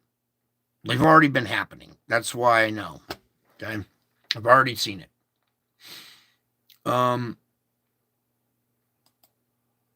Okay. Here's an example. CME comes off, hits it. A lot of this tears away and goes around, but some of it hits this, all right? Gets sent to this. Especially at the tail end here, if there's a break in one of these loops, it'll double back and hit you from the backside. All this energy will whoosh, boing. If we get a break back here, all that stuff will loop back, and all this stuff will loop back, and we'll get a shock from the backside sometimes as well. All right, so a little demo right there.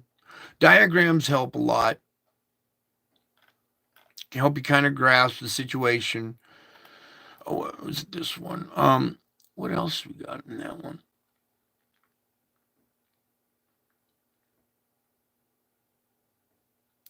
one? You see this video playing. You could come over here, Brightside or whatever, play this little video. They have different ways of looking at stuff, but all their diagrams and a lot of this information is accurate. Okay, so it's important that there it is right there. Oh, there it is. I'm Aubrey. Hi, Aubrey. I went to St. Jude because I had a cancerous tooth. I will fix that for you. It might. Okay, there is our example right there. And what I'm going to do is mute him for a second and let this kind of spin around. Okay, right there. Here is our boundary. All right, our shell. It might be a little thinner than what they're representing here, okay? It depends. We don't know for sure because we can't get all the way down there, but we can tell by the oscillating, rotating magnetic field lines that this thing's rotating in there, okay? It's not a theory. It's not like, oh, it could be or whatever. No, the only way you can generate a magnetic field is doing this process. If you copy this in the lab, that's how you generate a magnetic field. It's the only way it can be done, okay? I don't know what everybody else has been smoking. Well, I know what they've been smoking. And they just weren't paying attention in class or something.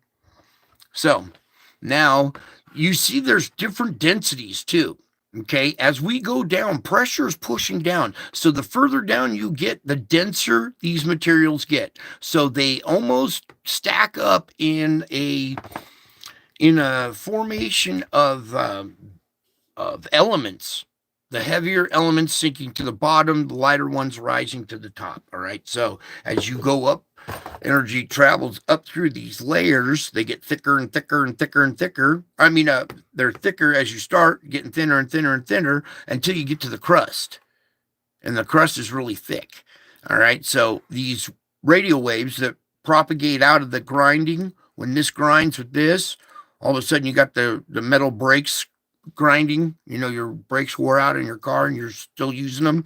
So when this slams on this, it's like grinding your brakes. What happens when you grind your brakes? They squeal. Metal squeals when it's grinding. Okay. You get these low frequency, even high frequency waves that emit out from the grinding.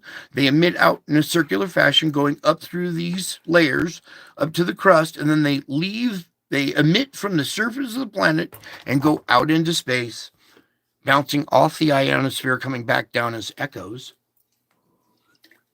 And that's what we see on our Schumann.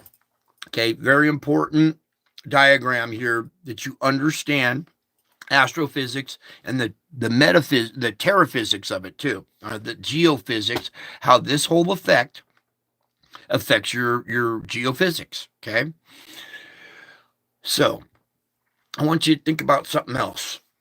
We have a very similar structure on the sun. It's a dynamo in the middle, spinning around some kind of shell, producing a magnetic field. All right, the core of the sun is so big, and the shell is so big that when it spins inside of its shell, the electromagnetic field that's generated in the sun's dynamo is so strong. The field is so strong that it emits light. It produces light.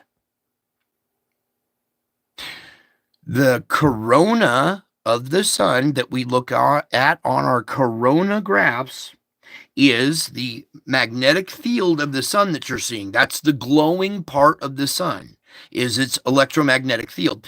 The sun's field is so strong, it produces light. All right, its field is so strong, it turns into plasma. You get it now? So what happens? Say the brakes squeeze down on the earth and our magnetic field drops or disappears. Say it slams down altogether and the dynamo stops altogether and our field drops. Okay? That's what would happen. If the same dynamo effect is happening in the sun and the sun's core grinds to a halt in its shell and the sun's magnetic field drops, what do you think is going to happen? I'm going to give you guys a second to put the answer in the chat to see who is paying attention.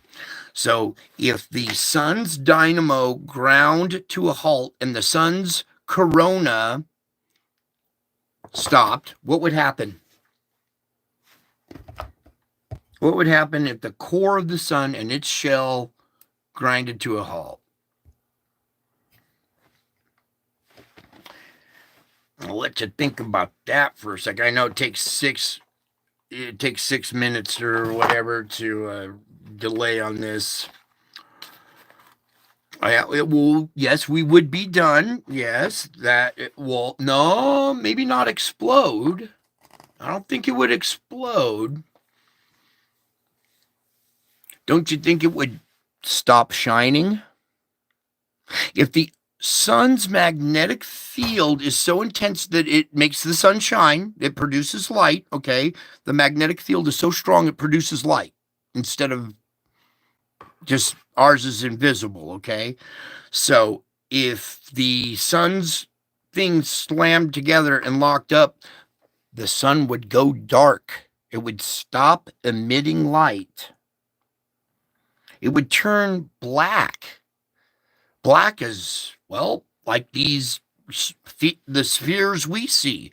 So black that you can't even see them. That'd be like black as sackcloth.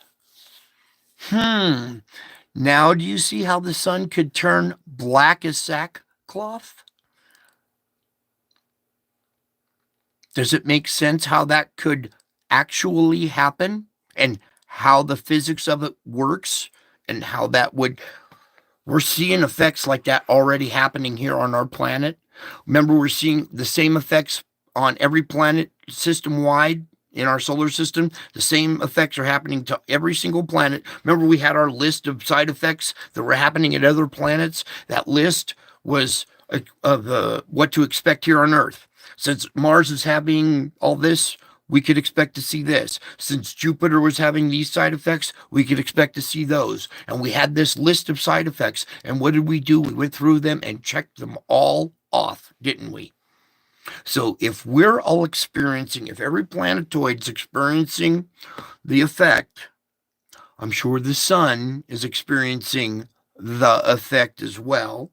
And that's why we're seeing the odd behavior out of our sun. Okay, let me pull this up again now. Come back to solar ham. Please, Lord, help me. Oh, this thing again. Bear with me. You guys are being very patient. I love that. And it's trying. A little spinny. I don't care what. Just open the thing. Don't play games with me. Oh, shit, my connection's not private. Every freaking country in the world's hacked into my computer. They all want to see what I'm talking about. I'm worried about what I'm going to do next. Please, Lord, let this work.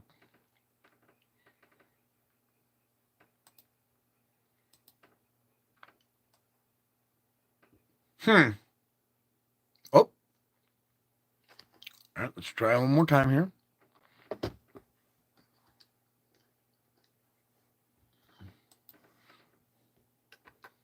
Please.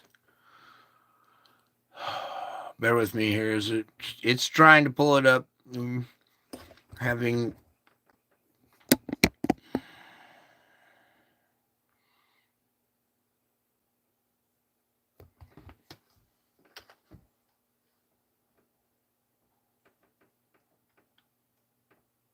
I want to keep going. Where is it? Turn on enhanced protection. Learn more. I don't want to learn more. I want to go to this site. Warning, I've never had a problem with this before. Back to safety. Okay, whatever.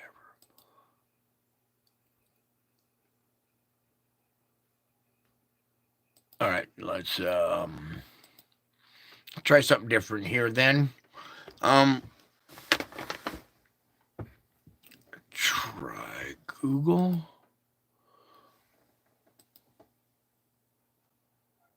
Oh, I hear you kidding. Hang on, Bubba.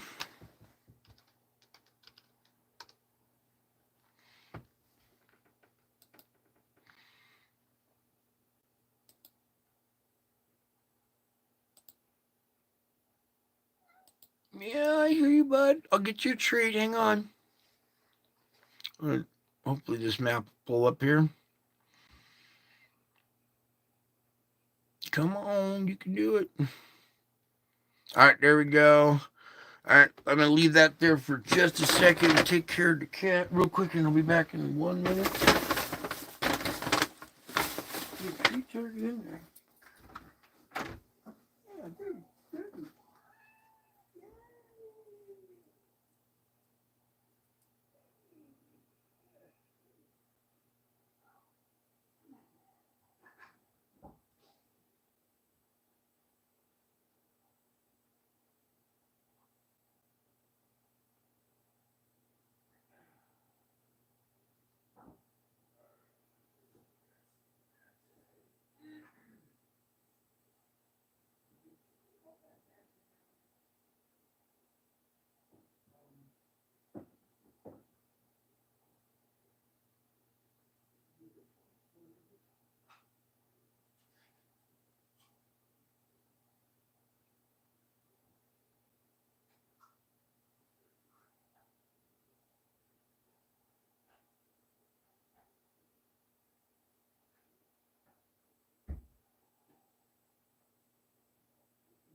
Okay, so as you can see, our chart's still kind of declining there.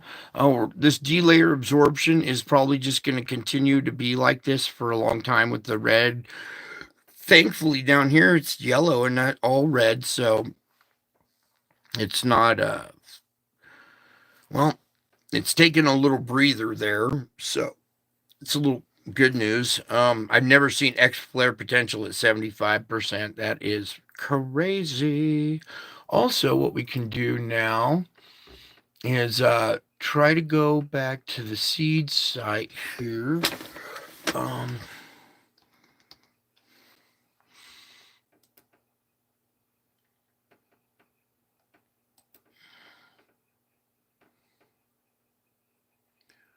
Bear with me here just a sec.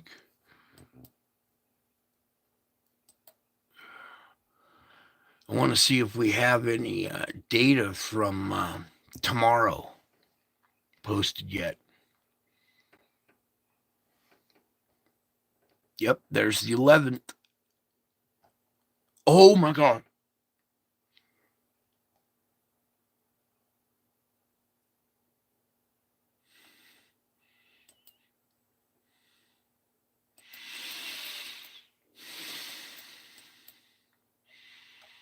Okay, hang on a second. Let me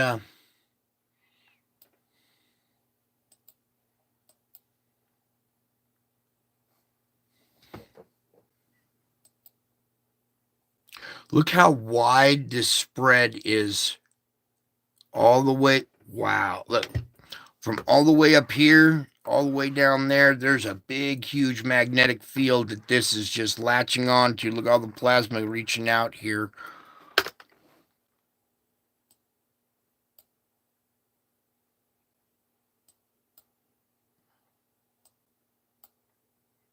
Oh, do we miss it?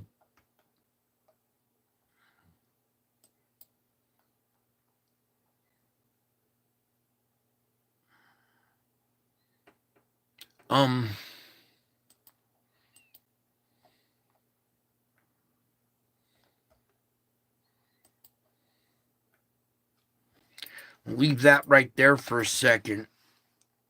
Let you guys look at that for a second. That is our X5 point, or was it 5.8? Yeah, 5.8 right there. Our latest X flare that just happened, the 11th now. So we have impact on the 11th. We have a X 4 point or 5.8 flare hitting at the same time we're having a G5 storm. Okay. And then what we can do now is come over and open up a D layer. Let me get a Google going again. Just gonna be methodical and different tonight, so just bear with me. D layer, thank you.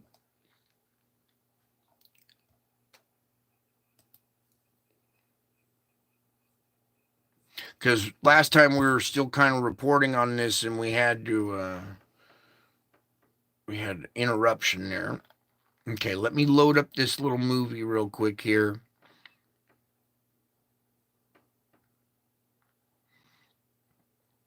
Absorption, okay? So absorb the data that you're looking at. Say a prayer. I'm going to go say a prayer for you guys. Lord, give them strength, courage to absorb the knowledge that they're about to absorb. This can be very disturbing, so you're going to need courage and strength to grasp, to absorb that right there. That's the image I was kind of talking about. Look how long it lasts for, too. I want to come back to right there. The whole top of the screen is red. From top to bottom, almost is red. There's only one little hole right here where it's just there. It's not fully engulfed. Okay, that image right there is your G5 while getting hit with an X5, 5.8, almost an X6. Okay, all of that energy is now going to be absorbed down to the core. All right, we're going to have some core issues to deal with. Remember that movie, The Core? Yeah, it's coming to true. All right, now this can all be reversed. We can have, perforations at the crust open up, see some volcanic activity that would relieve this pressure as it comes in, an even distribution of absorption and relief of pressure at a, kind of an exchange. As it comes in, it relieves. It comes, like a tennis match, an exchange. But that is going to take, that's a like a serve in tennis. That's a big ace right there, and we got to return, the earth has to return that serve with earthquakes and volcanoes and plasma emissions, possibly gamma rays emitting. I don't know if we're gonna entertain this idea, but our gamma ray emissions could turn X-ray. That just a increase in intensity. Our gamma ray, we could start emitting X-rays. This planet could start emitting its own X-rays, having its own CMEs. Can you imagine that? The Earth kicking out its own mass ejection. All right, that's a lot of pressure coming out right there. All right, so I'm going to leave that there for a second, let you guys absorb that. Don't let it rattle you too much, okay? There's something at the end of the show we always kind of do here to reinforce so this doesn't disturb you so much, okay? It's all for a reason. It's part of the Bible prophecy coming true, okay? We just saw 7 X flares in a row coming at the planet, or coming off the sun. 7. 7 vials poured on the sun. I mean, are we seeing that right now? Sure looks like it. Everybody wondered what that would be. 7 vials poured on the sun. Well, the 7 huge objects passing by it, causing 7 X flares, sending 7 waves of energy on the Earth. Anyways, that's a lot of energy being absorbed. All right. We've been at this map before. We've talked about this stuff before, and we've seen similar events, and we've survived them. Right? We're still here. We've seen glowing stuff on this map before. And for long duration. We've had those long duration proton events that kept all this glowing and stuff. But also, another side effect that we're going to see is heating in the upper atmosphere now. This D layer is, well, that cutaway we saw the Earth. Imagine another layer coming out off of the Earth, going around it, and then another layer that goes around that layer, and another layer. It just continues out off of the crust. All right, there's more layers. They're magnetic layers. They're regions, and A region, B region, C region, and the D region is where a lot of our radio propagation happens. All of our communications are on those Hertz lines, okay? So that region is where a lot of our communications goes on, and it heats up there. This is where the heat exchange happens from these plasma events hitting a magnetic field. Eventually, at some layer, there's going to be an exchange of heat as well. So after all these absorptions, not only is the planet absorbing radiation down to the core, but up here at the D layer, another like shell off of the planet is heating up as well, and that will affect the weather too. All right, so there's that. Kind of give you a little play-by-play there. You saw our last event here. And let me just kind of put it on that one just for a second. Boom.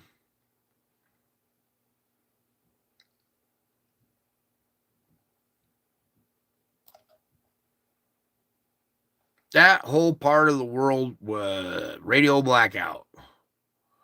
This is the only part that wasn't. Okay. Usually, when we're looking at, whoa, come back here. We're looking at this map. It's this much of the map that's covered, and the rest is all clear. I mean, not, reverse, but this much area of the map, surface area, compared to the rest of the map is what we're used to the readings. Now it's the opposite. There's more reading surface, more readings on the surface area of this map than there is clear spot. So quite an event we're having. And G5, is there G6? Because we might exceed the parameters of these that have been laid out before, because there wasn't ever such an event like this to compare it to. All right, let me take that down. Now, as we look over here, we're at this event right there, and you see that big spread, that big magnetic spread around like that. There's either multiple objects or a bigger object. When I see one like this, it's a bigger object. You see all the little satellites right before it? So it's a bigger object with a bunch of little satellites rotating around it. And let me give you an example of that. It's a little more, you wrap your head around it a little better. So Google again. Why can't I just get a regular thing in the middle?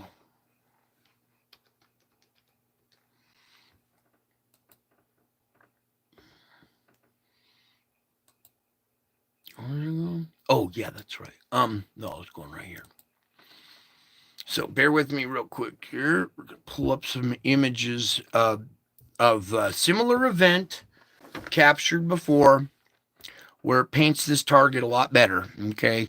These, well, let me pull up the image here first.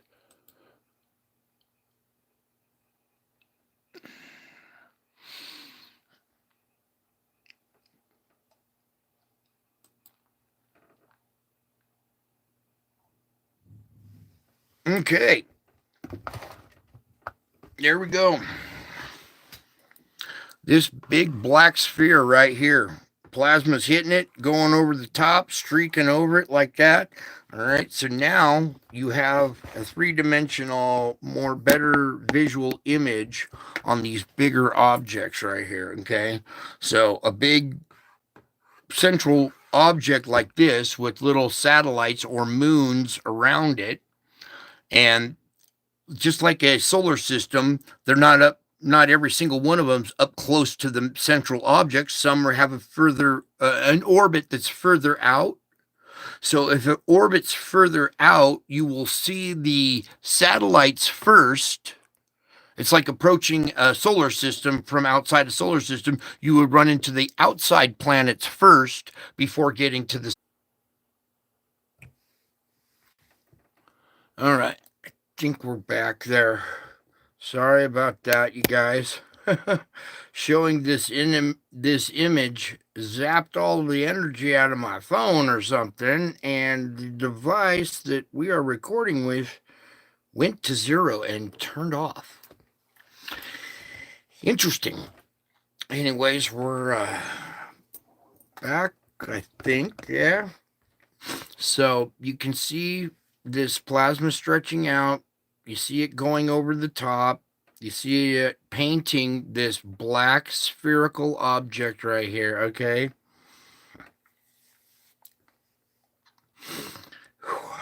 So here we are. There's your object. And then here you see this spread, this flow. It's not really captured. The object is pretty, something probably further back away from the sun that's a little out of frame here.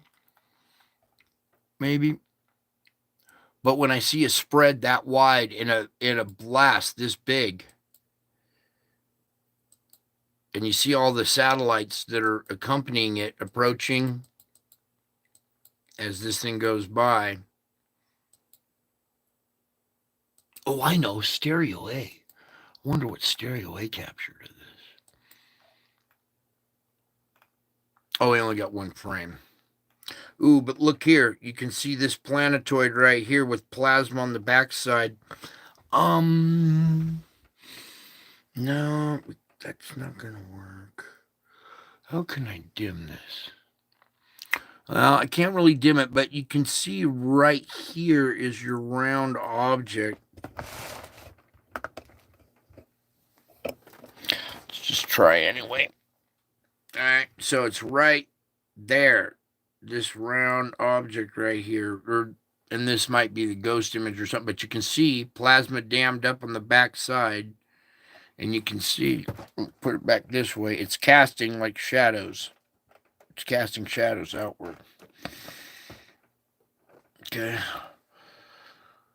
That's your stereo A single image. So here's the 10th again, which was today. Sorry, folks. Welcome some of you back here. We had a little technical difficulty here. But you know me, I'm tenacious, so I'll just keep trying until I come back. In fact, when that happened, I heard a lot of you guys say, oh, he'll be back. Was that you that said that? All right, so you see, this is the 10th. This is the day before. We have a big explosion over here with a big wide stretch again. All right, so there's one. And you see little planetoids, you know, sometimes they come off the other side of the sun. Imagine if the sun was approaching, another sun approaching ours, and the inner planets, we pass by them, or the outer planets first, then we get to the inner planets, and that'd be these ones right here, right before the big event. Okay, and ones that orbit close to the surface. Other ones hit this side of the sun, split off to the left and right. The sun is almost like a magnetic wedge that drives these things kind of out of orbit from around their position, you know, around this object. Now, if our sun is, you know, kind of magnetically ripping off satellites and diverting them off at different angles, all right, from the main object, imagine if that object did the same thing to us. It could divert our planets off at different angles. I don't think that's going to happen, though. But you can see that effect happening as these, well, for lack of another term, as these solar systems address the sun, you see their outer planets interacting first, main object goes by, and then trailing objects, which would be, you know, other objects that are in their orbits. If we could do something, actually, let's go back to like this image right here. So you see this, imagine if it had a Mercury, a Venus, and an Earth. All right, well, you'd see Mercury react and it would hug this planet as it went by. You'd see Venus split off and go over on here, and you'd see Earth go flying at another angle. So that would be the central object. Now, you want to talk about this object real quick? This object is so big. All right, remember the little white circle that we see on the occulter that represents the size of the sun? All right, it's not on this one, but roughly about that size right there, okay, represents the size of the sun compared to the size of this. This is the burned out core of a star, okay? Its dynamo died, okay? It stopped emitting light. It sucked in all of its planets, stripped them of all their, electromagnetic, well, not electromagnetic fields, but, sucks them in, absorbs them. You see how massive this thing is? Every time one of these are probably like planet cores or other star cores, okay, that are orbiting this thing, because they're all black. They're very similar in makeup to this, to where they don't reflect light. Okay, so this is like the burned out core of a star that's turned cannibal, and eats everything. And when something smashes into it, it's so dense and has so much gravity that if a planet core hit this, it would just smash and go flat and blend in smooth with the texture. It wouldn't even leave a bump on this thing. It would just smash down flat. The gravity is so intense, and it just turn into it would just be part of the smooth surface of this. Okay. And something we need to talk about is a black hole. All right. Do I have my book here with me? Bear with me for a sec. I think I got it right by. Yep, there it is. Okay, now we're going to do a little thing here because I want you to understand some astrophysics. You've been lied to this whole time, and everybody's portraying a black hole as like a vortex portal that you can travel through. Okay, you cannot travel through a black hole because it's a super dense sphere. Okay, let me get the book light out here. I want to try to do something real quick. We'll come back to the here. We'll come back to the other instruments and stuff in a second. But let me just do this real quick while you're looking at this object and trying to wrap your mind around it. That's a scary object right there. Astrophysicists, when they see this image, probably have a heart attack and die because it's that scary when you understand what it is and you see how massive it is and you know what we're up against. So what I'm going to do here, this is an astrophysics book, okay? This is by a doctor of astrophysics. I'll get his name in a minute, all right? In the back is the glossary here with all our definitions. So let's get into, where are we here? Black hole, right up here. And adjustments, how do I, can we zoom like that? Oh, good.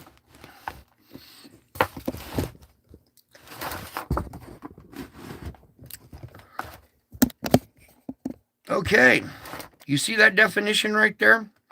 I want you to, we're going to read it together. Where's my pointer? A black hole is a super dense point in space, okay? It's formed by a collapsing stellar core more than 5 times the mass of the sun. A black hole's gravity is so powerful that light cannot escape from it, okay? So let's simplify this. Let's put this in layman's terms a little bit. A black hole is really not a hole. It's a super dense, okay? The point in space is because everything else rotates around it, okay? So it's fastened. It's like anchored. Everything else rotates around it. So a super dense point in space that is formed by a stellar core. Stellar core is the core of a star. All right. And the mass of that stellar core, if it's more than 5 times the mass of our sun, then it's got enough mass that it absorbs light and won't reflect light. Its gravity, its absorption is so powerful that light cannot escape from it. That means light cannot reflect off of it. Okay? A black hole is a super dense core that doesn't reflect light. Okay? Simple. Super dense core with a mass more than 5 times our sun that does not reflect light. Okay? When you say it's so powerful light cannot escape from it, well, when you see the sun emits light, hits the ground, it bounces off the ground and goes in your eye, right? If the ground was so, say we're standing on the black hole, the ground absorbed the light, you wouldn't be able to see the ground. It wouldn't reflect the light back into your eye, therefore it would be invisible. Okay? So a black hole is not a hole. It's a super dense core of a star. The core is 5 times the mass of our sun. look at that. Whoops. Now, seeing as how our sun's this little circle right there, and this is still back at an angle. It's not totally perpendicular, so we're not getting an even estimate of its size. This is still back at an angle, so it's bigger than it appears in this image. When it gets next to the sun, it probably this, this big, or a spread on an angle much like that. Or where's the other one? It's the wrong day. I want our latest event right here. This wide spread right there. Let me freeze frame it. Right, boom. And grab one more frame. I think it's...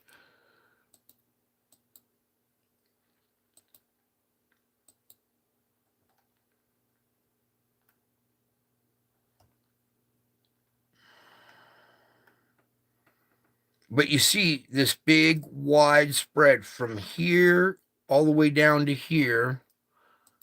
You see on this image a big wide spread from up here all the way down to here. When I see a big wide spread like that, it makes me think that there's a bigger object back there. It's out of frame. It's all draped in plasma, so you can't see it. Okay? So there, now, this little circle times 5. How many of these little circles do you think you could fit inside that one? Well, probably 5, at least 5, if not more. So if it has the mass 5 times more than our sun, that qualifies it as a black hole. Not a portal. It's a dense, super dense spheroid.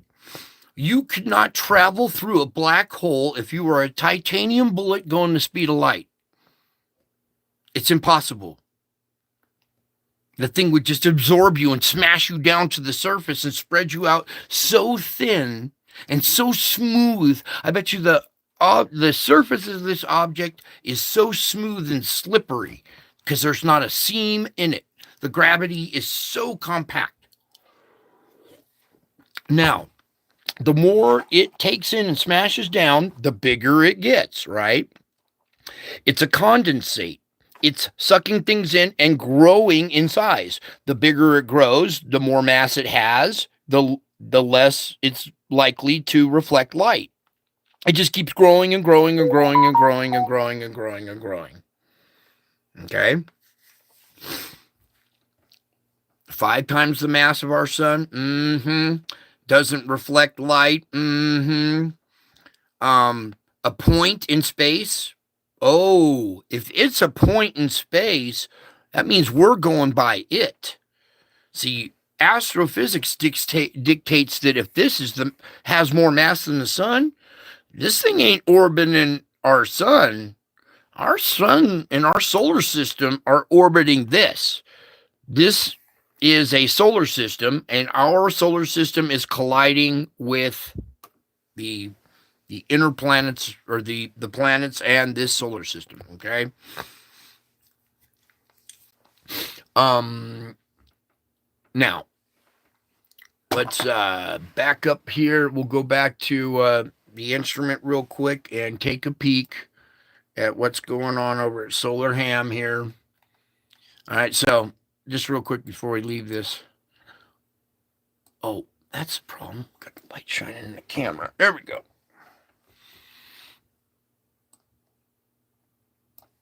Are we still going here? Okay, good. You see full halo, too. Notice the full halo right before this event.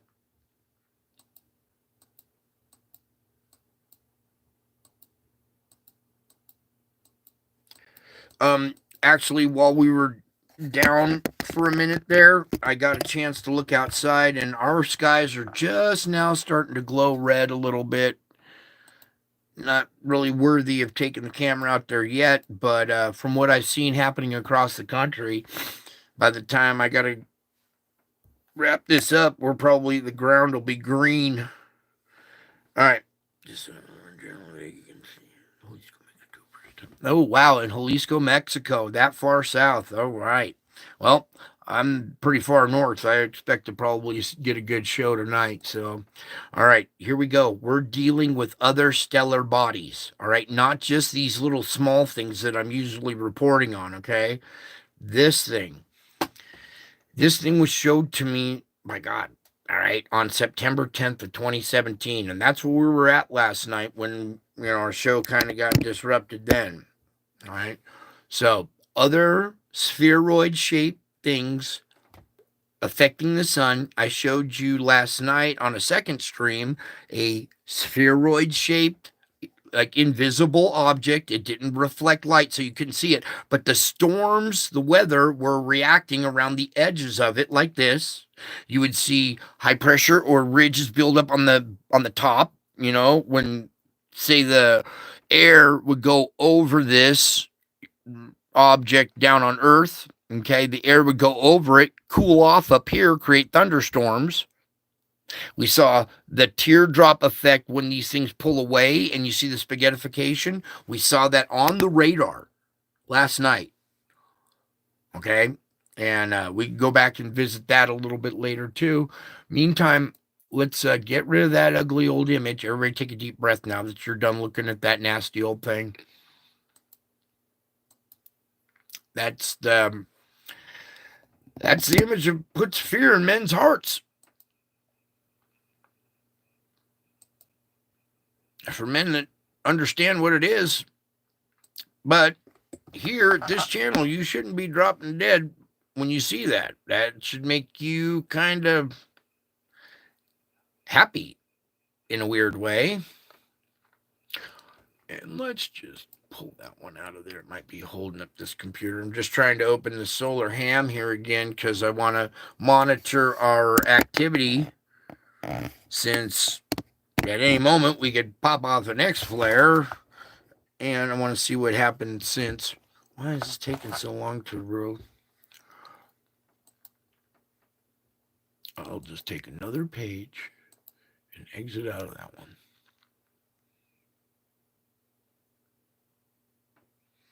Bear with me for a second here. This page isn't even loading up now.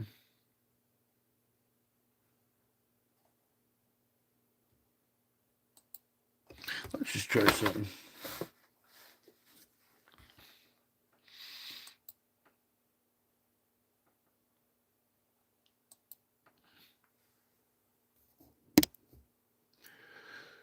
Dang it.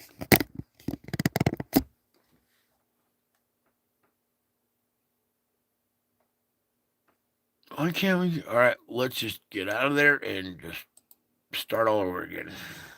So, yeah, we have other planetoid bodies in our solar system. What just totally amazes me is the reluctance to believe that there could possibly be another stellar body in our solar system when our solar system is comprised of stellar bodies. Unbelievable, that just denial of, oh, that can't be possible. How the planet we're standing on, how's that possible then? Okay, we were going to solar ham, please, Lord. All right, please just let it work this time. Come on, baby. It's important that we get that. A little update on that real quick. Take a look at the X-ray flux. Okay, good. Still kind of mellowing out, tapering off, dropping down. It's hard to see yellow on yellow up here on this line, so you can, it's just a copy of this darker line, but up higher here. So we dropped out of M class territory and we're in the high C's. It's C72. Okay, so we had an X 5.8. That's huge. That tells me that it was the bigger object in the background there. Okay, it was just out or covered in so much plasma it didn't drape around it and paint it every time. Sometimes it gets, masked by the plasma as well. Okay. Current conditions, still currently G5. All right. I want to see the next bar that comes up. Hopefully we see a little reduction coming out of that. Now, this whole red chunk of energy went straight to the core. Okay. Absorbed, went right to the core. Core is going to swell. It's going to heat up. It's going to swell. It's going to cause some grinding. You might even hear some skyquakes or the trumpet blasts out of this. Seeing as how we have 7 in a row, well, that would make 7 trumpet blasts too, maybe. 7 bowls poured on the sun or vials poured on the sun, right? And then 7 trumpet blasts as a result of them. We'll see. We will see. And I never thought I'd see this thing max out this reading at 9. What was the real KP index? How high did it really go? Did it go up even higher in this chart? Because you see the step ladder type effect going up. That would put this other one maybe right about the tip of this finger up here around 10. If we had a chart that kept going that high, that's why it would be nice to know. So they don't even make charts high enough to record what's happening right now. Okay. And we got hit with the latest X flare at the same time we're taking on the G5, no longer G4. It exceeded that and went 5. Okay. And an X5. So we got 5 on 5 and all these 5s. And I could tell you what the 5 is, but you wouldn't believe me. We'll get to that later on when we do spiritual report. We might do something different tonight since we're already starting off different. Again, let's open up this tracker. It's basically the same, but in case a couple of new people I think may have hopped into this second half of this stream, and we'll catch this updated data again here. And I know there's all kinds of people showing auroras and stuff. I'm going to kind of monitor my skies a little bit. I might stop this stream for a little while, regather, and start another stream around it's almost our regular time anyway. All right, so several inbound CMEs being tracked. A couple of them kind of combine or cannibalize. We'll see, okay? But a lot of energy heading our way, a lot of absorption we'll be doing, and a lot of, results, serious consequences are going to happen as a result of this. I pray I'm wrong, but we all seen how this unfolds, so hold on tight. In your area, you have an earthquake plan? Is there a volcano in your area? Do you got water, batteries? You ready for a power outage if that happens? Or, this first blast, we're taking it pretty well. Okay, that's a good indicator. But we have several more to go. And like I told you, the first blast gets absorbed, could slow down the dynamo, weaken the field, so the second blast can penetrate deeper. We're in some hot water, and you can see the thermometers already spiking right here. What was the other thing I wanted to do too? Do Google again.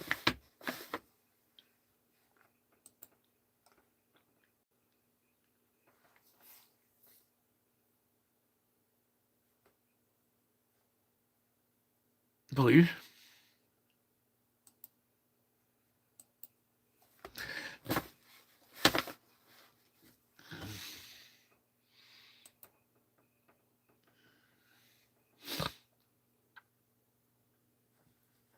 Anything? Hello. All right, what I'm going to do then is I'll back out of this one and we'll reset this one.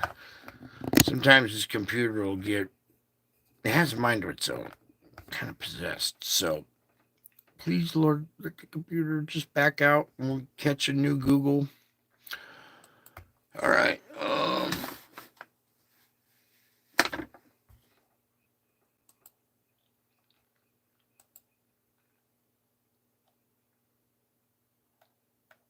Did we cover this yet? Auroras in Florida. Many people around the world have just seen auroras for the first time in their lives. This includes residents of the Florida Keys. John Gerald sends this photo. Whoa! No way, dude. It's that bright in Florida? Oh, no. That's radiation in the sky, you guys. You know that, right? It's radiation interacting up at our D level, at our D region. The auroras were so beautiful, says Gerald, who may have made the lowest latitude sighting during this storm. Okay, here's some of the places already reporting. St. John's, Florida, Ocala, Florida, Shallowater, Texas, Sedona, Arizona, Cave Creek, Arizona, down San Antonio, Texas, Austin, Georgia, Montezuma, Georgia, down to Auburn, Alabama. So, a historic Aurora event going across the United States right now, as far south as Florida. And when we went and saw our auroras, it was only looking like it was down to, say, the mid plains right there, Kansas, Nebraska. Okay, strongest flare yet. Giant sunspot 64 unleashed another flare today. It's strongest yet. NASA Solar Dynamics Observatory captured the bright ultraviolet flash. Here, let's see if we can go. You see how it glitches out the camera? See how all that energy is so strong. It kind of overpowers the camera. I haven't seen one like that this strong since our event back in, well, when all this started in 2017. All this started happening to me, and well, my life changed. But cool little video right there. Back out of that. Radiation now from the flare caused deep shortwave radio blackout over the Pacific Ocean. All right, that's radiation. We don't know yet if this flare hurled the CME into space. Pretty sure it did. It's the biggest one yet. Sometimes we look for dimming after the event. Whoa, what you doing?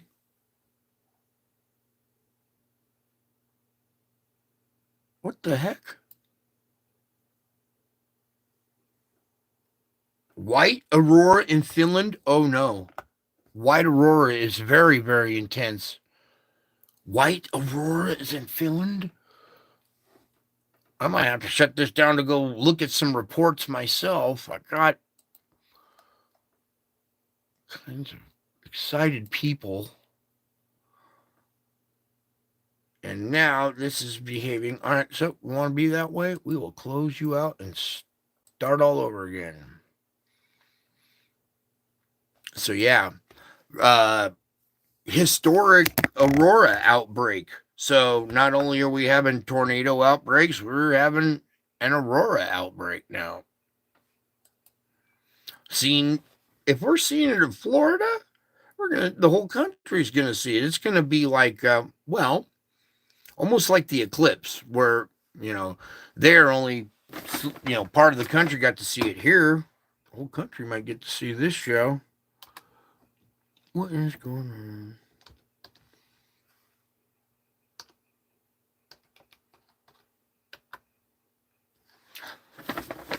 Okay, ding dong, it's me. Yeah, I know it's low on memory. You can't remember a damn thing. All right, that is not me. I said sign in. This guy right here.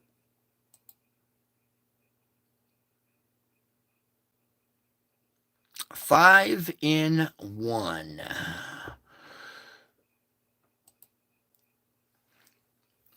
All right, there we go. Come on now. Do your thing. Sign me in. Supposed to do it automatically. All right. Where's it going now? Oh, we were finishing up that article.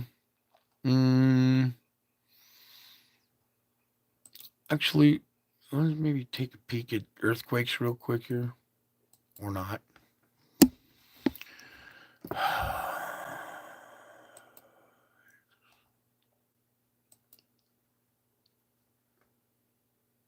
Come on, I just did all the signing in and all that stuff. Come on.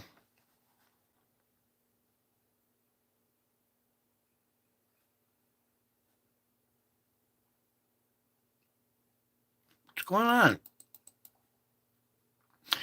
You know what? I might have to take a break here and regroup. Oh.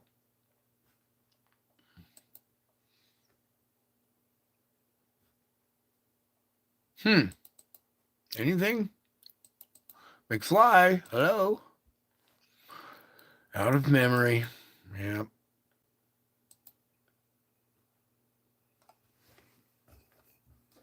Hold on 1 second here. It's going to be a bumpy ride, you guys. We're going to see some crazy volcano activity, earthquake activity. Can we just sign in now? Hello, it's me.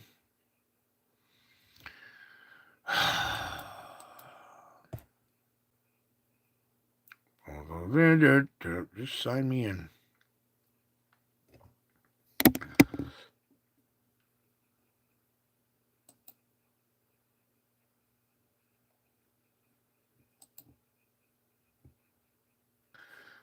Wow. Isn't this fun? All right, now. Made me forget where I was trying to go to here. So we read the article at spaceweather.com. We've seen come on, Google. Look up, baby.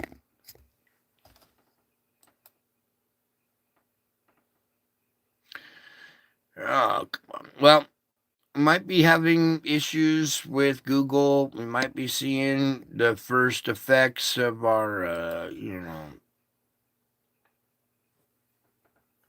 inbound energy.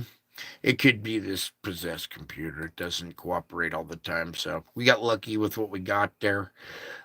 Maybe I'll try closing this stream down. We'll reboot this sucker and try to come back with more reporting here in a little bit. If you guys want to be around and hear some more, we can kind of cover this some more. I'm waiting to see this, if we have another inbound thing of energy, if we're going to be, no, I'll cancel that. Maybe if I just go like this and type something in there.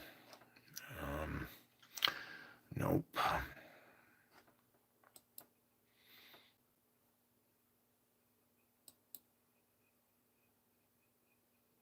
If it doesn't let me do it this time, then we'll just shut it down and I'll try again.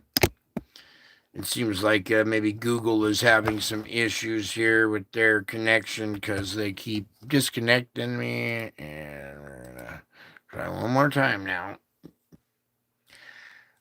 I think maybe we might be experiencing some outage issues and stuff. My phone is struggling now too when I try to acknowledge Google. Is that you trying to sign in? Yeah. And it won't like register that it's me. It finally has here again. Let's see. We have seen the space weather. We've seen spaceweather.com, earthquakes, solar ham. We've seen our D region. Where should we go next? I was gonna do something. You know what? Let's do this. I want to try to capture this for you here when we first started, when I was brought aware of this activity. Kind of where we left off the other night with Nibiru and Nemesis. Remember that? Some of you do. Yeah, it's struggling to open a YouTube page right now.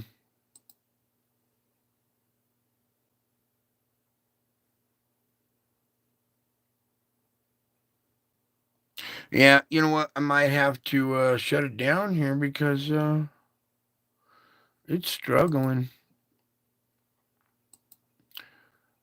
Let's try one more thing here.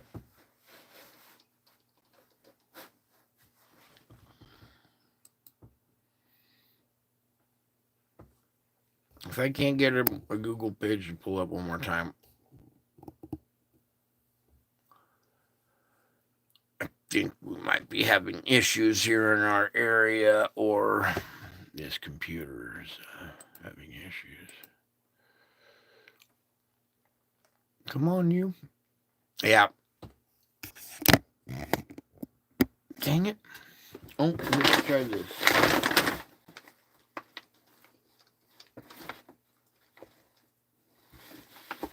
Nope. Wait, whatever.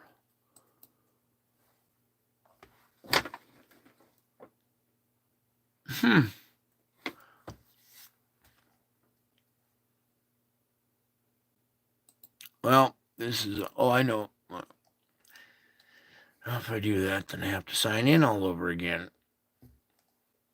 Yeah, I think maybe we're getting shut down here for a minute, so I'm gonna go regroup and stuff. Maybe I'll be back in about an hour and we'll do a late night session and see what's changed since our activity. Okay, and thank you for hanging with me and enduring all the glitches and everything. Like I said, let me try to reboot this, regather here, and we'll make another stab at it here in about an hour or so. Maybe even sooner. Just depends on how quick I can regain composure and try to do all this again. So, and I got to say a prayer for everybody again. So I'm going to go do some more prayers, set this up, and we'll be back in about an hour or just a little bit shorter. Go enjoy your auroras. I'm going to go check that out too. So I'll be back in a little bit. Love you all. Bye.